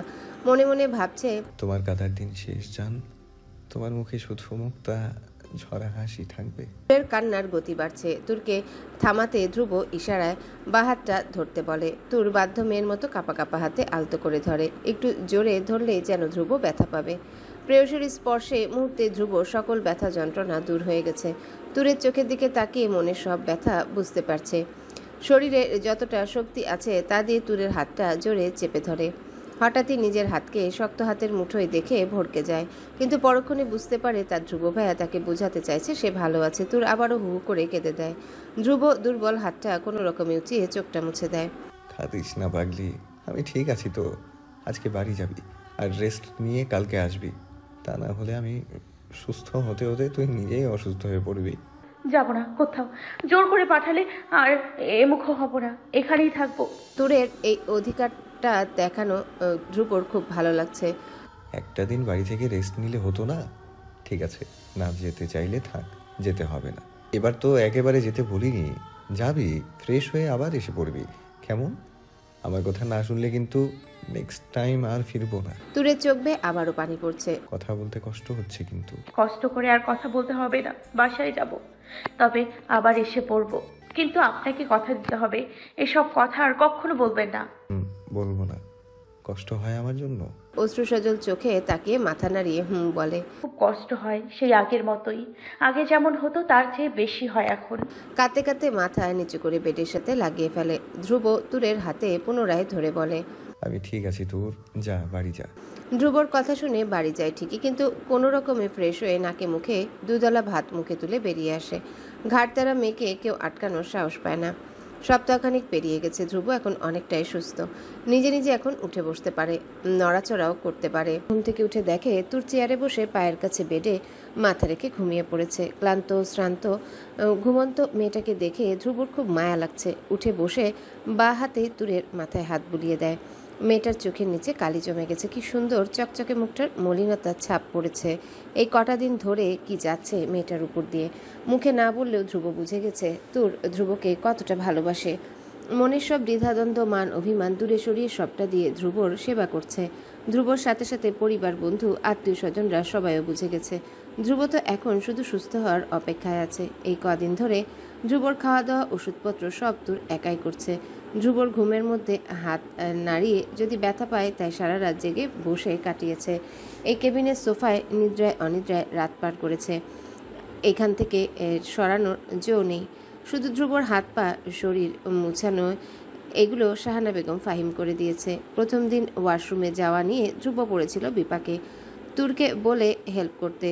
বেচারা তুর ওকে ধরবে কি করে? তার আগেই ওর সারা শরীরে কাঁপাকাঁপি লেগে গেছে। আর সুস্বাস্থ্যের অধিকারী ধ্রুবকে টেনে নিয়ে যাওয়ার শক্তি তুরের মতো পুচকে মেন নেই। অগত্যা ফাহিমকে ডাকে, সে এসে নিয়ে যায়। আর বাকি সব কাজ তুর একা একাই করার চেষ্টা করছে, এখনও করছে। হাসপাতাল থেকে আজকে রিলিজ দিয়ে দিবে। মাথায় সেলাইগুলো খুলে ফেলেছে, শরীরের ক্ষতগুলো টান ধরেছে। ডক্টর বলেছেন দ্রুত সেরে উঠবে, কিন্তু হাত ঠিক হতে সময় লাগবে প্রায় 3 মাসের মতো। বাড়ি ফেরার পর সবাই ধ্রুবর অনেক যত্ন নিচ্ছে। তুর একবার উকি দিয়েছিল, তবে মা চাচিদের জন্য চাইলেও আর কাছে যেতে পারছে না। তুরের মা একবার তুরকে কড়াকড়ি শাসন করেছে নিজের যত্ন নিতে। সারাদিন সবার জন্যে ধ্রুবর ঘর মুখ হতে পারেনি, মনটা শুধু ছটফট করছে। রাতের বেলা বজ্রপাতের শব্দে তুরের ঘুম ভেঙে যায়। তাকিয়ে দেখে ওর পাশে বসে আছে ধ্রুব, ফোনের ফ্ল্যাশ অন করে ঘোর লাগা দৃষ্টিতে তাকিয়ে আছে। তুর ভ্যাবাচাকা খেয়ে যায়, ধরফরিয়ে উঠে বসে ওড়না খুঁজতেছে আশেপাশে। ভূত দেখেছিস? এমন করছিস কেন? কিছু না পেয়ে বালিশ জড়িয়ে ধরে। কি হয়েছে? আপনি এখানে এত রাতে? কিছু লাগবে? কষ্ট হচ্ছে? ব্যথা হচ্ছে কোথাও? হচ্ছে। বউকে ছাড়া থাকতে কষ্ট হচ্ছে, আবার বউ লাগবে, পারবি দিতে? তুর চোখ নামিয়ে নেয়। ধ্রুব তুরের হাতের বালিশটা বা হাতে টেনে নিজের কোলে রেখে প্লাস্টার করা ডান হাতটা রাখে। লাজুক তুর নিচের দিক থেকে আর মাথা তুলে তাকাচ্ছে না, হাঁটু ভাঁজ করে হাত দিয়ে জড়িয়ে ধরেছে। মনে মনে ভাবছে, কি লাগাম ছাড়া কথাবার্তা। কি হলো, পারবি না তো? আমি কিভাবে দিব? দেয়ার ইচ্ছে থাকলে দেয়া যায়। আনুষ্ঠানিকভাবে বিয়েটা হয়নি কাকে, তারপর দেয়া না দেয়ার ব্যাপার। অনুষ্ঠান না হলে কি বিয়েটা মিথ্যে হয়ে যাবে? যত যাই হোক বিয়েটা হয়ে গেছে, আমার বউ আমারই থাকবে। যখন চাইবো তখনই বুঝে নিতে পারবো, কারো বাপের সাহস নেই কিচ্ছু বলার। তুর মনে মনে ভাবছে, এই রাত দুপুরে আমার ঘরে আমাকে লজ্জা দিয়ে মারতে এসেছে নাকি? আবার সেবা করতে করতে খুব টায়ার্ড হয়ে গেছিস তাই না? মাথা তুলে তাকাতে ধ্রুবর চোখে চোখ পড়ে। খুব বুঝতে পারছে এ কথার মানে, কিন্তু চেষ্টা তো করেছে, যেতে পারেনি। বাসায় আসার পর কি একটা বারের জন্য সামনে যাওয়ার প্রয়োজন মনে করিসনি? আমি ছাড়াও তো আপনার সেবার কোনো ত্রুটি হচ্ছে না। অভিমান নিয়ে বলে, যেখানে তুই নেই সেখানে কি সূর্য ওঠে না? তা ঠিক, কিন্তু আমি গিয়েছিলাম, তখন সবাই আপনাকে নিয়ে ব্যস্ত ছিল। ভালো থাকিস, এখন সাজা ভোগ কর। বা হাতে তুরের পা টেনে সোজা করে, তারপর চোখ বন্ধ করে তুরের কোলে শুয়ে পড়ে। সারাদিন ধরে মাথা ব্যথা করছে, টিপে দে। লাজুক তুরের সারা শরীরে বিদ্যুৎ প্রবাহিত হচ্ছে মনে হচ্ছে। নিজেকে স্বাভাবিক করে কাঁপা কাঁপা হাতে ধ্রুবর কপালে ম্যাসেজ করতে শুরু করে। মাথায় চোট পড়ার ফলে চুলগুলো সব ফেলে দিতে হয়েছিল, এখন একটু একটু উঠেছে। সারা মাথায় আলতো করে হাত বুলিয়ে দিচ্ছে। প্রেয়সীর স্পর্শে বরাবরের মতোই পুলকিত অনুভব করছে। লজ্জা পেলেও জীবনের প্রথম এক নতুন অনুভূতির সাথে পরিচিত হচ্ছে তোর। এক মনে মাথা হাত বুলিয়ে যাচ্ছে আর ধ্রুব সারা মুখমণ্ডল স্ক্যান করছে। এত কাছ থেকে দেখার সুযোগ যে আর কখনো হয়নি। ধ্রুব হঠাৎ চোখ মেরে তাকায়। দেখেছিস, চেষ্টা করলে সবই পারা যায়। ধ্রুবর তাকানোতে তুর অন্যদিকে মাথা ঘুরিয়ে ফেলে, মুচকি হাসি ঠোঁটে ঝুলিয়ে তুরের চিবুক ধরে। তাকা আমার দিকে, এভাবে লুকিয়ে লুকিয়ে দেখার কি আছে? তোর জিনিস তুই যখন খুশি তখনই দেখতে পারিস। তুর চোখ বন্ধ করে রাখে, শরীরে ভয়ানক কম্পন শুরু হয়েছে। তুরের ঘাড়ে হাত রেখে মুখটা নিচু করে। প্রেয়সীর শরীরের কম্পন যত টের পাচ্ছে ততই যেন আকর্ষণ অনুভব করছে, কিন্তু অনুমতি না নিয়ে আগের মতো ভুল করতে চায় না, তবে দুষ্টুমি করার লোভও সামলাতে পারছে না। অসুস্থতায় বেড়ে ওঠা খোঁচা খোঁচা দাড়িগুলো ঘষে দেয় তুরের কোমল মসৃণ গালে। তুর আহ করে উঠে গালে হাত বুলাতে শুরু করে। গালটা চলে যাচ্ছে, মনে হচ্ছে কতটা অসভ্য হলে এই রাত দুপুরে এমন করে। এটা কি হলো? কেন, তুই কি ভেবেছিলি তোকে আদর করব? ব্যথা পেয়েছি তো। গালে হাত বুলিয়ে বলে, কোন ব্যথা যে এখন থেকে রোজ পেতে হবে। তুর আবারও লজ্জায় চোখ বন্ধ করে ফেলে, অন্যদিকে তাকিয়ে বলে, যান ঘুমান গিয়ে, আমি ঘুমাবো। ঘুমাতেই তো এসেছি বউয়ের সাথে। বলেই চোখ বন্ধ করে ফেলে। আর কিছুক্ষণের মধ্যেই ঘুমের দেশে পাড়ি জমায়। তুর কোমল হাতে আলতোভাবে মাথায় কপালে হাত বুলিয়ে চলেছে। এভাবে কখন যে হেলান দিয়ে ঘুমিয়ে পড়েছে টের পায়নি। সকালে উঠে দেখে বিছানায় শুয়ে আছে। ঘড়ির দিকে তাকিয়ে দেখে 10টা বাজে। দৌড়ে ধ্রুবর রুমে যায়। ওষুধ খাওয়ার সময় চলে গেছে। গিয়ে দেখে ধ্রুব বসে আছে। ওষুধ খেয়েছেন? মা, বড় মা ওনাদেরকে গতকালেরটা বলে দিয়েছিলাম, কিন্তু সকালের ঔষধের কথা ওনাদের বলতে মনে নেই। রাতে ঘুমাতে দেরি হয়েছে দেখে উঠতে পারিনি, একবেলার ঔষধ মিস হয়ে গেল। এখন কি হবে? কেন যে হয়েছে বাবা, দম নেই এবার, এত উত্তেজিত কেন হচ্ছিস? আমি খেয়ে নিয়েছি। আপনি হাত নিয়ে নিজে নিজে করেছেন, কাউকে ডেকে নিতেন। আরে কোনো ব্যাপার না, সবাই এখানে ছিল, হেল্প করতে চাইছিল। এখন তো আগের চেয়ে বেটার, তাই আমিই বলেছি পারবো। ফ্রেশ তো হোসনি মনে হচ্ছে, যা ফ্রেশ হয়ে নাস্তা করে আয়, ছাদে যাব। তুরও বাধ্যমের মতো তাই করে। চলে যায় 3 মাস। এই কয়দিনে দুজনের দূরত্ব কমে গেছে আর ভালোবাসার হুড় হুড় করে শুধু বেড়েই চলেছে। হুট করে ধ্রুব তুরকে কাছে টেনে নিয়ে ছুঁয়ে দিতে চায়। তুরের কথা ভেবে আবারও দূরে সরে যায় আর লজ্জাবতী তুর লজ্জা পেয়ে ছুটে পালায়। তবে আগের মতো রুমের ভেতরে লুকিয়ে থাকে না। ধ্রুবর হাত ঠিক হয়ে গেছে, সব ক্ষত শুকিয়ে এখন পুরোপুরি সুস্থ সে। এদিকে জিসানের পরিবারের সবাই ধ্রুব তুরদের বাড়িতে তন্নিকে দেখে আর তন্নিকে জিসানের জন্য পছন্দ করে। জিসানও মত দেয়। সে অনুযায়ী ওদের বিয়ে ঠিক করা হয়েছিল। আরও 2 দিন বাকি ওদের বিয়ের। তারপরের সপ্তাহে ধ্রুব তুরের পুনরায় বিয়ে ঠিক করা হয়। সে মোতাবেক এতদিন আবার সব নতুন করে গোছগাছ করা হয়েছে। মেয়েরা সব তন্নির বিয়ে উপলক্ষে 1 সপ্তাহ আগে চট্টগ্রামে চলে গেছে। ধ্রুব যেতে পারেনি ওদের সাথে, এজেন্সিতে ওর কিছু জরুরি কাজ আছে। আরও 3 মাসের ছুটি নেওয়ার চেষ্টা করছে। তুরের মন কিছুতেই যেতে সায় দিচ্ছিল না। তন্নি সমানে কান্নাকাটি শুরু করে দিচ্ছে। এক প্রকার বাধ্য হয়ে তুরকে সবার সাথে যেতে হয়েছে। যাওয়ার আগে মনে হচ্ছিল কি যেন রেখে চলে যাচ্ছে। এতদিন একসাথে থেকে দুজনের ভালোবাসা গভীর থেকে গভীর হয়ে গেছে। এই 1 সপ্তাহের দূরত্ব দুজনকেই পাগল করে তুলেছে। কাছে পাওয়ার তৃষ্ণা যেন দ্বিগুণ হয়ে গেছে। কখন একজন আরেকজনকে দেখবে সে আশায় ব্যাকুল হয়ে আছে। হলুদের দিন সন্ধ্যায় বড়দের সাথে ধ্রুবও আসে। হলুদের ড্রেস কোড অফ হোয়াইট হওয়ায় পরনে তার অফ হোয়াইট পাঞ্জাবি, তুরো অফ হোয়াইট শাড়ি পরেছে। এত চাকচিকের মাঝে দুজন দুজনকে দেখে আবারও মুগ্ধ হয়ে যায়। কেউ কারো চোখ থেকে চোখ সরাতে পারছে না।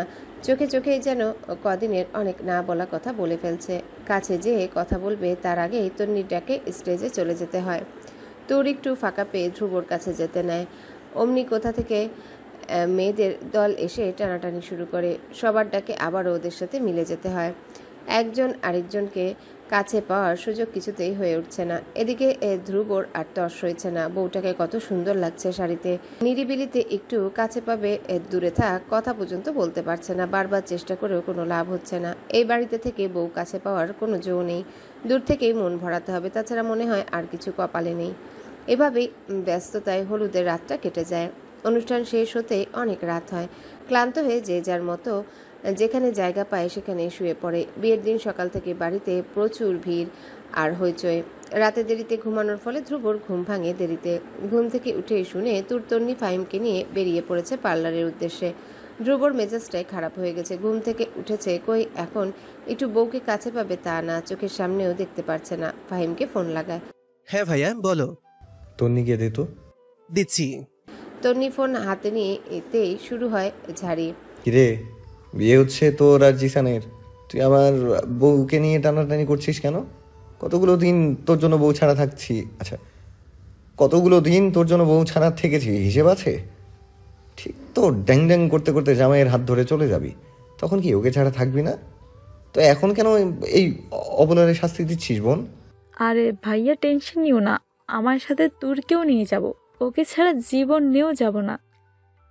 একেবারে ভূপাতের দিন আমার সাথে ফিরবে, নিজ দায়িত্বে ব্যাগ গুছিয়ে রেখেছি। আমার আদরের ছোট বোন প্লাস বেস্ট ফ্রেন্ড না, ওকে ছাড়া চলে বলো? তুমি কদিনের জন্য আমার কোলবালিশটা নিয়ে নাও। আচ্ছা এখন রাখি, দুজনে আজ প্রচুর সাজবো। আরে শোন শোন, তোর বিয়ে তুই সাজবি ঠিক আছে, ওর কেন সাজবে? একদমই না, একেবারে আমাদের বিয়েতে সাজবে। আমার বিয়ে উপলক্ষে তোমার কোনো নিষেধ শুনছি না। আর তোর দুনিয়াতে জন্মে আগে আমার বোন হয়েছে, পরে তোমার বউ হয়েছে। তোমার কথা আগে, আমার কথা শুনবে, বুঝছো তো ভাইয়া? আলবিদা। কল কেটে যায়। ধ্রুবর মাথা হ্যাং হয়ে গেছে এই মেয়ের কথা শুনে। আমার বউ, অথচ আমি এই ছাড়া সবার অধিকার আছে। হায় কপাল। বউকে ছাড়া আরো কদিন কাটাতে হয় আল্লাহ জানে। পূর্বেই এমন কিছুর আশঙ্কা করেছে, তাই পূর্ব প্রস্তুতি নিয়ে রেখেছে শুধু তন্নির বিয়ে পর্যন্ত অপেক্ষা।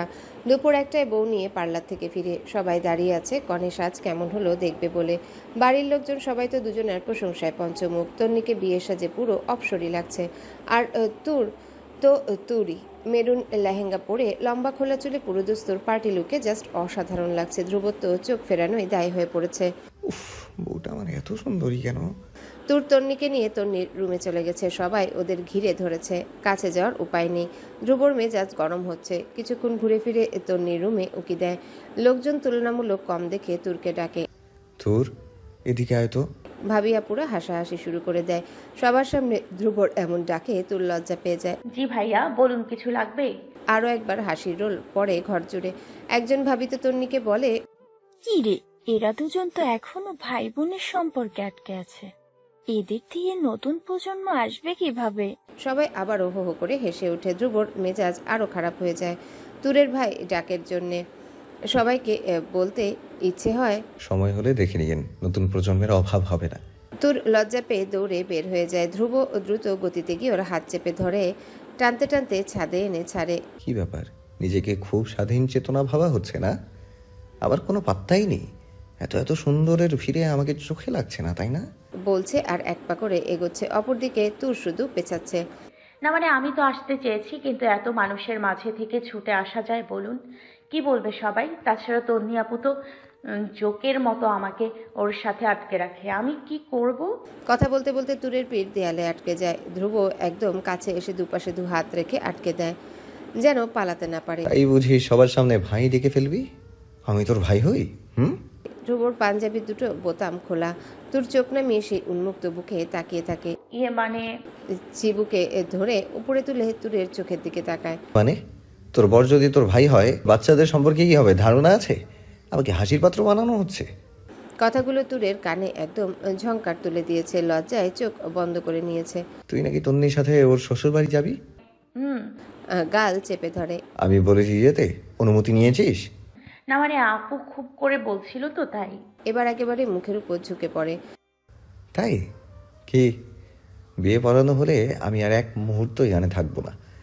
এখানে আমার এত সুন্দরী বউকে নিজের কাছে পাবো না, সেখানে থাকার কোনো দরকার নেই, বুঝেছিস? কাউকে কিছু জানানোর প্রয়োজন নেই। চুপ করে আমার গাড়িতে উঠবি, আমি অপেক্ষা করব, মনে থাকবে? ধ্রুবর এই অধিকার মাখানো দুষ্টু কথায় তুরের সারা শরীরে শিহরণ বয়ে যাচ্ছে। মনে থাকবে, কিন্তু কাউকে কিছু না বলে গেলে কি ভাববে? আপনার না ভাবলেও চলবে। সুন্দরী হলি কেন? কিছু হলে তো আবার আমাকে দোষ দিয়ে জ্ঞান হারাবি। তুর দু হাতে মুখ ঢেকে ফেলে। একটা কথা বলার ছিল। মুখমণ্ডল থেকে হাত না সরিয়ে বলে, মুখ থেকে হাত সরা। তোর লজ্জিত মুখটা দেখতে যে আমার খুব ভালো লাগে। তুর মাথা নেড়ে না বলে, ঠিক আছে, তাহলে আমি বললাম না।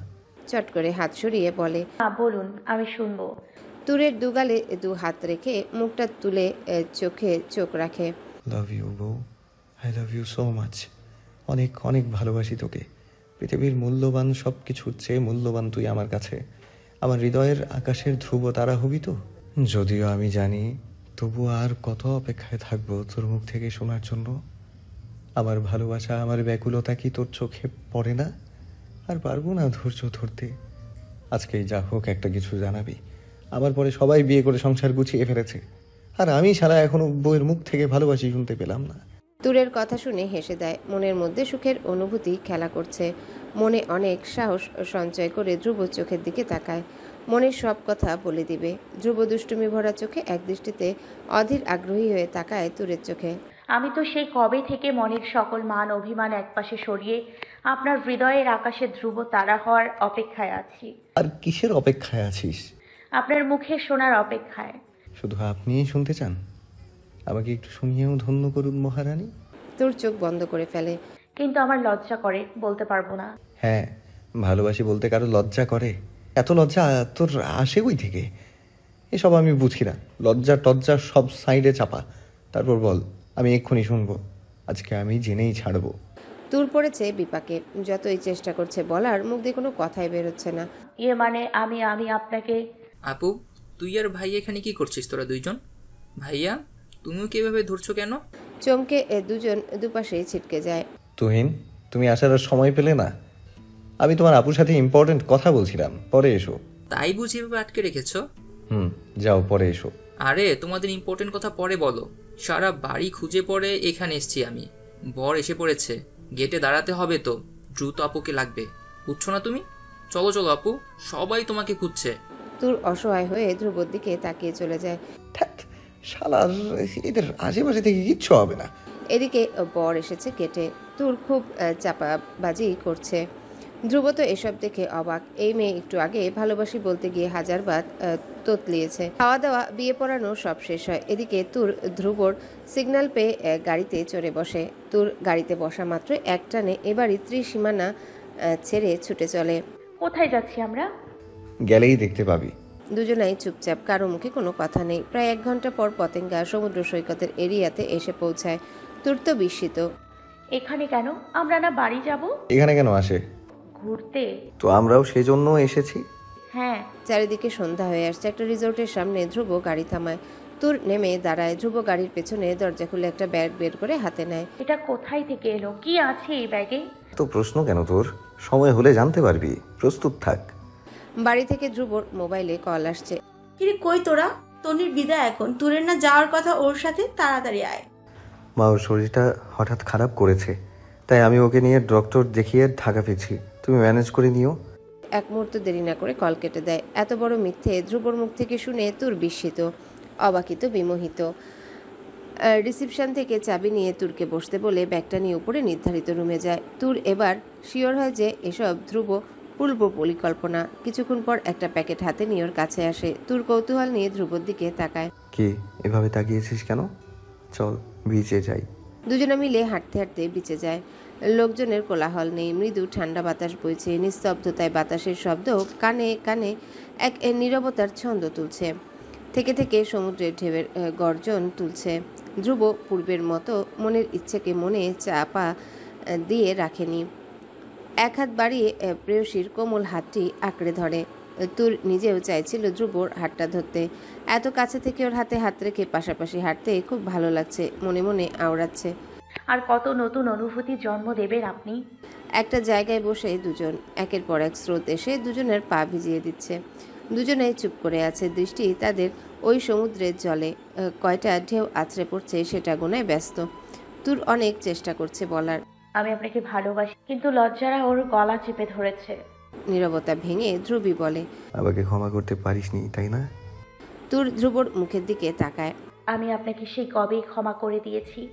আপনার সাথে তো আমি অভিমান করেছিলাম। যাওয়ার আগে একবার কেন বলে গেলেন না আমি চলে যাচ্ছি? কেন একবার বলে গেলেন না আমার ভুল হয়েছে, আমি সরি? তুর চলে গিয়েছিলেন, ফেলে গিয়েছিলেন ঘৃণা ভরা দৃষ্টি। ধারণা আছে কিভাবে কাটিয়েছি আপনাকে ছাড়া। কাঁদতে কাঁদতে ক্লান্ত হয়ে যেতাম, আশায় থাকতাম আপনি আসবেন, মাথায় হাত বুলিয়ে বলবেন কাঁদিস না পাগলি, এই যে আমি এসে পড়েছি। তবু আপনি আসেননি। তখন ডিসিশন নেই যে আমাকে আপনি যত কষ্ট দিয়েছেন তার শাস্তি আপনাকে পেতেই হবে। সেজন্য আপনি আসার পর বারবার আপনার থেকে দূরে সরে যেতাম। চোখে ভাসত আপনার ঘৃণা ভরা দু চোখ, কিন্তু ফেরার পর বারবার আপনার কাছে আসা অপরাধ বোধ করা। বিশেষ করে আপনার বাসায় যখন ছিলাম, আপনার কেয়ারিং সব কিছু দেখে আমার মনের সব অভিমান মুছে গেছে। না চাইতেই মনের অজান্তে আপনাকে ক্ষমা করে দিয়েছি। আবারও সবকিছু চুপ। কিছুক্ষণ পর ধ্রুব বলে ওঠে, ভালোবাসিস না আমায়? যদি ক্ষমা করে থাকিস তাহলে কেন বলছিস না? আসলে আমি আমার হাতের ব্যাগটা বাড়িয়ে দেয়। যদি সত্যি ভালোবাসিস এটা পড়িস। আমি তোর অনুভূতির অপেক্ষায় আছি। তুর ব্যাগটা খুলে দেখে এটা সেই সাদা শাড়িটা। ধ্রুব উঠে দাঁড়ায়, তুরের হাতে ধরে ওকে উঠতে সাহায্য করে। আবারও দুজন হাঁটতে হাঁটতে রিসোর্টে পৌঁছে রাতের খাবার খায়। তারপর ওদের নির্ধারিত রুমে যায়। এই রিসোর্টটা হচ্ছে একটা হানিমুন রিসোর্ট, তাই কোনো কাপল এলে হোটেল কর্তৃপক্ষের পক্ষ থেকে ওয়েলকাম স্পেশাল ট্রিট থাকে। পুরো রুমে ফুল ক্যান্ডেল দিয়ে স্পেশালভাবে সাজানো হয়। তুর তো রুমে ঢুকে সব দেখে যার পর নেয় অবাকের শেষ সীমানায় পৌঁছে গেছে। আসলে রিসোর্টের নামই মধুচন্দ্রিমা। এটা হানিমুন রিসোর্ট তো, তাই তাদের পক্ষ থেকে সব কাপলদের জন্য স্পেশাল ট্রিট দিয়ে ওয়েলকাম করে। তুরের সমস্ত শরীর অবশ হয়ে গেছে। কিছু না বলে চুপ করে সোফায় বসে। ধ্রুব তুরকে আসছি বলে বাইরে বের হয়ে যায়। পুরো রুমটা ভালো করে ঘুরে ঘুরে দেখে। সারা ঘরময় ফুলের সৌরভে মম করছে। হঠাৎ প্যাকেটটায় চোখ পড়ে। মনে পড়ে যায় চিঠিতে লেখা ধ্রুবর কথাটা, সেদিন আমাকে ভালোবাসতে পারবি, সেদিনের শাড়িটা পরে সামনে আসবি। তাহলে কি সে এটাই তখন বুঝাতে চেয়েছে?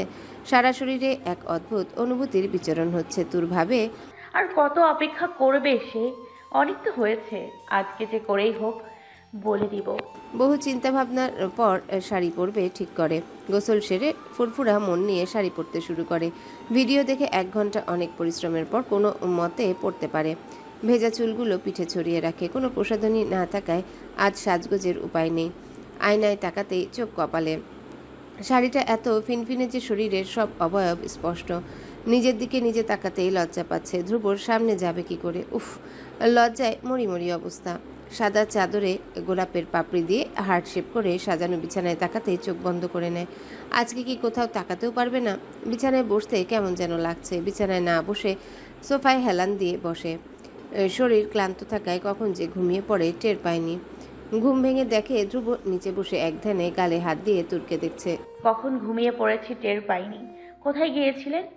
কখন এসেছেন? বাজে কয়টা? সকাল হয়ে গেছে। ধ্রুব কোনো উত্তর না দিয়ে ঘোর লাগা দৃষ্টিতে শুধু তাকিয়ে আছে। ফোনে টাইম দেখে রাত 2টো বেজে গেছে। মনে মনে নিজেকে গালমন্দ করতে থাকে। আমি না ওনাকে এই কথাটা বলবো। কি মরার ঘুম ঘুমালাম। কি হলো? আপনি এমন নিচে বসে এভাবে তাকিয়ে আছেন কেন? মন খারাপ? কথা বলবেন না? তুর এলোমেলো শাড়ি নিয়ে আলুথালু হয়ে ধ্রুবর সামনে মাথা নিচু করে ফ্লোরে বসে। সকল সাহস একসাথে জড়ো করে চোখ বন্ধ করে বলে, আমি আপনাকে ভালোবাসি, অনেক অনেক ভালোবাসি। সেই ছোট্টবেলা থেকে শুধু আপনাকেই ভালোবাসি। আর কিছু বলা আমার পক্ষে সম্ভব নয়। ধ্রুব প্রচণ্ড খুশি হয়। চোখে মুখে তার দুষ্টু হাসি। তুরকে শক্ত করে জড়িয়ে ধরে। তুরও কোনো বাধা দেয় না। কেন যেন আজকে কোনো বাধা দিতে পারছে না। মন বলছে, যা হওয়ার হতে দে। ধ্রুব তুরের কানের কাছে ফিসফিস করে বলছে, কি বলেছিলাম মনে আছে? তুরও ধ্রুবর মতো ফিসফিসিয়ে বলে, কি বলেছিলাম আমার খুব ইচ্ছে ছিল আমার বুকে যেদিন আপন করে নিব সেদিন বরফের মতো শুভ্র শাড়ি পরবে, লম্বা খোলা চুলে এক গোছা কাঠগোলাপের গাঁজরা গুজে কাঠগোলাপের গহনা পরে সাজবে।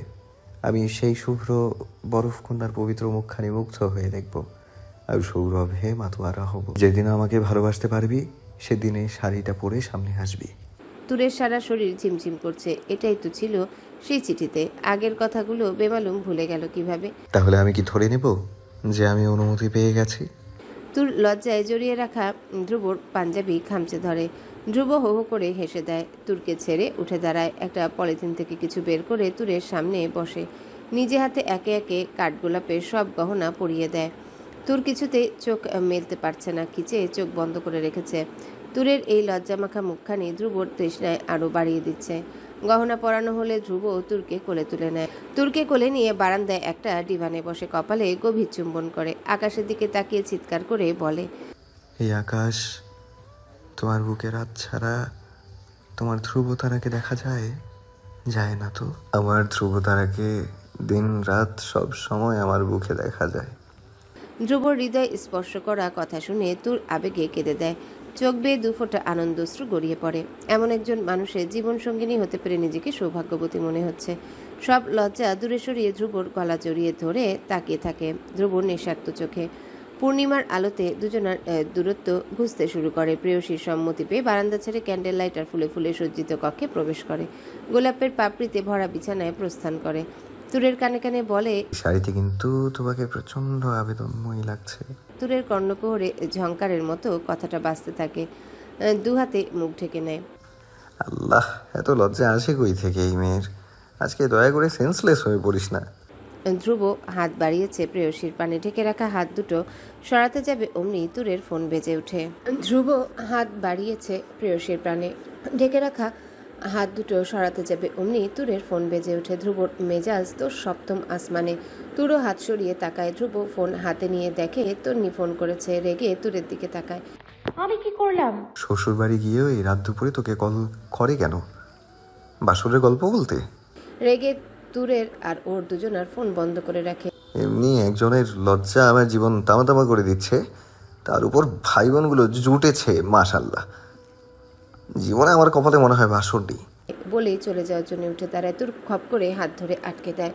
ধ্রুব তুরের চোখের দিকে তাকায়, বোঝার চেষ্টা করে তুরের মনের অনুভূতি। তুরের লাজুক চোখের চাহনি আবার ওকে মাতাল করে তোলে। কাল বিলম্ব না করে প্রেয়সীকে কাছে টেনে নেয়। একত্রিত হয়ে যায় দুজনের ওষ্ঠ। তৃষ্ণার্ত পথিকের ন্যায় মত্ত হয়ে যায় প্রেয়সীতে। কাঠগোলাপের সৌরভে আরও মাতোয়ারা হয়ে ওঠে দুজন। ভালোবাসার সাত রঙেরা রাঙিয়ে দিচ্ছে প্রেয়সীকে। অপরদিকে তুর বারংবার বিলীন হয়ে যাচ্ছে প্রিয় মানুষটার আদুরে স্পর্শে। এক স্বর্গীয় অনুভূতি কাঁপন তুলিয়ে দিচ্ছে রন্ধ্রে রন্ধ্রে।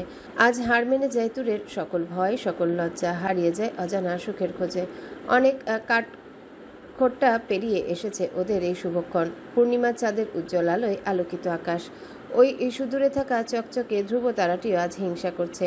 হিংসা করে আরো বেশি চলে উঠছে। জল করতে করতে ওদের এই মধুময় রাতে সাক্ষী হয়ে আছে। ধ্রুব এখনই বাড়ি ফিরতে চায় না, একান্তে আরো কিছু সময় কাটাতে চায়, ডুবে থাকতে চায় প্রেয়সী স্নিগ্ধতায়। তুরের ঠেলাঠেলি আর বাড়ির ফোনের যন্ত্রণায় অতিষ্ঠ হয়ে ওঠে। মধুচন্দ্রিমা রিসোর্টে আরো 2 দিন কাটিয়ে তবেই বাড়ি ফিরে, তাও আবার এক শর্তে। বিয়ের 2 দিন পর থেকে ধ্রুব যতদিন চাইবে ততদিন ঘুরবে। বাধ্য মেয়ের মতো তুর রাজি হয়, অতঃপর বাড়ি ফিরে। বাড়িতে বিয়ের আয়োজন ভরপুর, সবাই খুব ব্যস্ত সময় পার করছে। মেহেন্দি, হলুদ, বিয়ে, বৌভাত একে একে সুশৃঙ্খলভাবে সব শেষ হয়।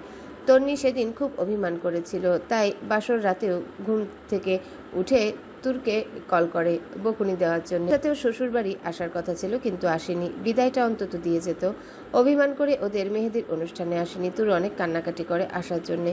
জিসান জোর করে তন্নিকে নিয়ে হাজির হয়। ধ্রুব তুর মিলে ওর অভিমান ভাঙায়। ধ্রুবর কথা মতো সত্যি সে বিয়ের 2 দিনের মাথায় হানিমুনের উদ্দেশ্যে বাড়ি থেকে বেরিয়ে পড়ে। প্রথমে তুরকে তুরের মায়ের জন্মস্থান লন্ডনে নিয়ে যায়, যেটা পূর্ব পরিকল্পনা ছিল। তুরকে সারপ্রাইজ দিবে বলে আগে থেকেই ঠিক করা ছিল। তুর এত বড় সারপ্রাইজ পেয়ে খুশিতে ধ্রুবকে জড়িয়ে ধরে হাউমাউ করে কেঁদে ওঠে। সেখানে বেশ কয়েকদিন কাটিয়ে তুরের মায়ের কথা মতো সব করে। সেখান থেকে দার্জিলিং যায়, পুরো দমে ঘুরে বেড়ায় দুজনে। দার্জিলিংয়ে এক শীতের রাতে একই কম্বলের তলায় ধ্রুবর কোলে বসে আছে তুর। তুরকে আষ্টে পৃষ্ঠে জড়িয়ে রেখেছে ধ্রুব। খোলা বারান্দা দিয়ে তুষারপাত দেখা যাচ্ছে। তুর মনোযোগ দিয়ে তুষারপাতের দৃশ্য অবলোকন করছে, আর ধ্রুব অবলোকন করছে তার পলিস্টারের অপরূপ মাধুর্যকে। ধ্রুব ক্ষণে ক্ষণে হারিয়ে যায় ওর পলিস্টারের রন্ধ্রে রন্ধ্রে। ভেবে পায় না পৃথিবীর সব মায়া কি এই মেয়ের মাঝে জড়ো করা, কেন বারবার ওর স্নিগ্ধতায় মাতাল হয়ে যায়। আবার ভাবে অনেক কষ্টে অর্জন করা অমূল্য রত্ন, মাতাল না হয়ে উপায় আছে। তুরের টি শার্ট গলিয়ে উদর চেপে ধরে, গলদেশে ওষ্ঠের অজস্র কোমল স্পর্শে ভরিয়ে তুলে, ডুবে যায় আরো গভীর থেকে গভীরে। তোমার জন্য শান্তিতে তুষারপাতও দেখতে পারবো না। সারাক্ষণ কি খালি মাথায় এসব ঘুরে? জান, বলেছিলাম না যা যা করছো সব উসুল করব। এখনই তো সেই দেনা পাওনার সময়, অনলি আদর, নো ছাড়াছাড়ি। তাই বুঝি? এখনো তোমার দেনা পাওনা শেষ হয়নি বুঝি? শেষ হয়ে গেলে তো আর আমাকে লাগবে না তখন। সে দেনা আমার কাছে কোনোদিনও শেষ হবে না জান, সো ডোন্ট ডিস্টার্ব মি। আমার এখন অনেক অনেক ভালোবাসা চাই। ওলে বাবালে, কত ভালোবাসা চাই আপনার। চটপট কোলে তুলে নেয়। দেখাচ্ছি। দার্জিলিংয়ে বাকি দিনগুলো পুরো দস্তুর মধুচন্দ্রিমা সেরে বাড়ি ফিরে। 3 মাস ছুটি কাটিয়ে পুনরায় ধ্রুবর কাজে জয়েন হয়। কিছুদিন যাওয়ার পর ধ্রুবর ফ্ল্যাটে 2 জন শিফট হয়। তুর আর ফাহিম একই ভার্সিটিতে চান্স পায়। প্রায় প্রতিদিন ভার্সিটিতে দুজনের দেখা হয়। মাঝে মধ্যে তুর ফাহিমের সাথে বাড়ি চলে যায়। সেদিন ফ্ল্যাটে ফিরে বাসা খালি পেয়ে ধ্রুব মারাত্মক লেভেলে রেগে যায়। তৎক্ষণাৎ সেও বেরিয়ে পড়ে রায়হান বাড়ির উদ্দেশ্যে। সকলে ধ্রুবর পাগলামো দেখে হাসে। দিন দিন ধ্রুবর পাগলামো আর ভালোবাসার অত্যাচার বেড়েই চলেছে। তুরও চায় এভাবে যেন সারা জীবন এই লোকটা ওর জন্য, ওর কাছে থাকার জন্য পাগলামো করে। এভাবেই দুজন ভালোবাসা মান অভিমান চলতে থাকে। 5 বছর পর আজ ধ্রুব তুরের 2 বছর মেয়ে তৈবার জন্মদিন। বাড়িতে এতিম বাচ্চাদের খাওয়ানোর ব্যবস্থা করা হয়েছে, আর কাছের আত্মীয় স্বজনরা সবাই এসেছে তৈবাকে দোয়া করবে বলে। জিসানের পরিবার এবং ধ্রুবর নানার বাড়ির লোকজনও এসেছে। জিসান ও তন্নির একটা 4 বছরের ছেলে আছে, সেও এসেছে। পূর্ব পরিকল্পনা মতো ধ্রুব সবার সামনে ধ্রুবর বড় মামার কাছে ফাহিমের সাথে রিয়ার বিয়ের প্রস্তাব তুলে ধরে, কিন্তু রাইসার সাথে ধ্রুবর বিয়ে না হওয়ায় উনি বরাবরের মতোই নাকচ করে দেন। দেখুন মামা, ওরা অনেকদিন যাবৎ দুজন দুজনকে ভালোবাসে, দয়া করে আমার সাথে রাগ করে শাস্তি ওদের দিবেন না। ধ্রুব মাথা নিচু করে হাত জোর করে ক্ষমা চায়। তুমিই তো বলেছিলে ভাই বোনের মধ্যে বিয়ে সম্ভব নয়, এখন আবার ভাই বোনের মধ্যে এসব আসে কোথা থেকে? মামা, আমি রাইসা, রিয়া, ঐশী, তন্নিকে কোনোদিনও বোন ছাড়া অন্য নজরে দেখিনি। আমি তো শুধু তুরকে। সে সবই আপনাদের জানা। পুরনো সব কথা ভুলে দুজনে বিয়েটা মেনে নিন। অনেক তো হলো, ওরা আমাদের আশায় আছে, আমরা তো ওদের ভালো চাই। মামা প্লিজ বিয়েটা মেনে নিন। রাইসা বলে ওঠে, বাবা, ধ্রুব ভাইয়া অনেক আগে থেকেই তুরকে পাগলের মতো ভালোবাসে, যেখানে জোর করেও যদি ওনার সাথে আমাকে বিয়ে দিতে আমি কোনোদিন সুখী হতে পারতাম না। ওনার সাথে বিয়ে হয়নি তাই বলে কি আমাকে তুমি বিয়ে দাওনি? আল্লাহ আমাকে অনেক ভালো রেখেছে। তুমি এক মেয়ে দিয়ে তোমার বোনের আত্মীয়তা করতে পারোনি, তো কি হয়েছে, আরেক মেয়ে দিয়ে করবে। বাবা, ফাহিম রিয়া দুজনকে ভালোবাসে। তোমার মেয়ে সুখী হবে, ওরা দুজনেই সুখী হবে, এটা কি তুমি চাও না? মেনে নাও বাবা। একবার রিয়ার দিকে তাকিয়ে দেখো, কবেই ওরা তোমার অবাধ্য হয়ে বিয়ে করে নিতে পারত। শুধু তোমার অনুমতির আশায় আছে। দেখো, ধ্রুব ভাইয়া যেমন ভুল না করেও নিজের মান সম্মানের কাছে ছোট হয়ে ওদের দুজনের জন্য কিভাবে তোমার কাছে ক্ষমা চাইছে, এরপরও অমত করবে? করো না বাবা। রিয়া ফাহিমকে কাছে ডাকেন। সবাই কিছুটা আতঙ্কে আছে, চট্টর না জানি মেরে বসে, কিন্তু সবাইকে ভুল প্রমাণ করে দুজনকে বুকে জড়িয়ে নেন। ধ্রুবকে ডেকে বলে, ভাগ্নে, দ্রুত বিয়ের আয়োজন করো, আমার মেয়েকে আমি ফাহিমের হাতে তুলে দিব। সকলেই স্বস্তি পায় দুই পরিবারের মান অভিমান কেটে যাওয়াতে। ফাহিম ধ্রুবকে খুশিতে জাপটে ধরে কেঁদে ফেলে। আবারও খুশিতে ভরে ওঠে রায়হান বাড়ি। আনন্দের সাথে সকলের নয়নের মণি তৈবার জন্মদিন কেটে যায়। মাঝরাতে হঠাৎ তুরের ঘুম ভেঙে যায়। দেখে পাশে ধ্রুব নেই। উঠে বারান্দায় যেয়ে দেখে ধ্রুব বারান্দায় আকাশের দিকে তাকিয়ে আছে, চিন্তা ভাবনায় মগ্ন। কি করছো একা একা? আমাকে ডাকতে। ভাবছি কিভাবে তোকে পেলাম, কত সাধনায় অর্জিত সম্পদ তুই আমার। আবারও তুই? তাহলে আমিও কিন্তু ভাইয়া ডাকবো। ধ্রুব হেসে ওঠে, তুরকে কাছে টেনে ফ্লোরে বসায়, কোলে মাথা রেখে শুয়ে পড়ে, পেটে মুখ গুজে দেয়। তুর কেঁপে ওঠে। এক বাচ্চার বাবা হয়ে গেছে, এখনো ওনার পাগলামো যায় না। দেনা পাওনা কি এখনো শেষ হয়নি? না, এই দেনা যে শোধ হওয়ার নয়। এক বাচ্চার বাপ হলেও কি করব বল? যার বউ এত সুন্দরী, তার জন্য তো প্রতি রাতই বিয়ের প্রথম রাত। বলেছে। আমি মোটেও এখন সুন্দরী নই, বেবি হয়ে মুটিয়ে গেছি। চোখ দিয়ে তো আমি তোকে দেখি না, আমার চোখ দিয়ে দেখি। আর প্রিয় মানুষের সৌন্দর্য মনের চোখ দিয়ে দেখতে হয়। মনের চোখেই ধরা পড়ে সে সৌন্দর্য। সেটা তুই বুঝবি না, বয়স হয়নি, আরো বড় হয়ে নে, পরে বুঝবি। আরো বড় হতে হবে? তুরের নাক টেনে বলে, ডিয়ার পোলস্টার। তুরের কোলে শুয়ে আকাশের দিকে মুখ করে চিৎকার করে বলে, হ্যাঁ আকাশ, তোমার বুকে রাত ছাড়া তোমার ধ্রুব তারাকে দেখা যায়? যায় না তো চেয়ে দেখো, আমার ধ্রুব তারাকে দিন রাত সব সময় আমার বুকে দেখা যায়। এই কি করছো? তো এবার উঠে যাবে তো। চিৎকার করতে দেরি মেয়ের উঠতে দেরি হয় না। বাবা পাগলি রাজকন্যা সে ছোট্ট তুরের মতো ডেকে ওঠে। ধূপ ধূপ। ধ্রুব তুর মেয়ের ডাকে একসাথে হেসে ওঠে।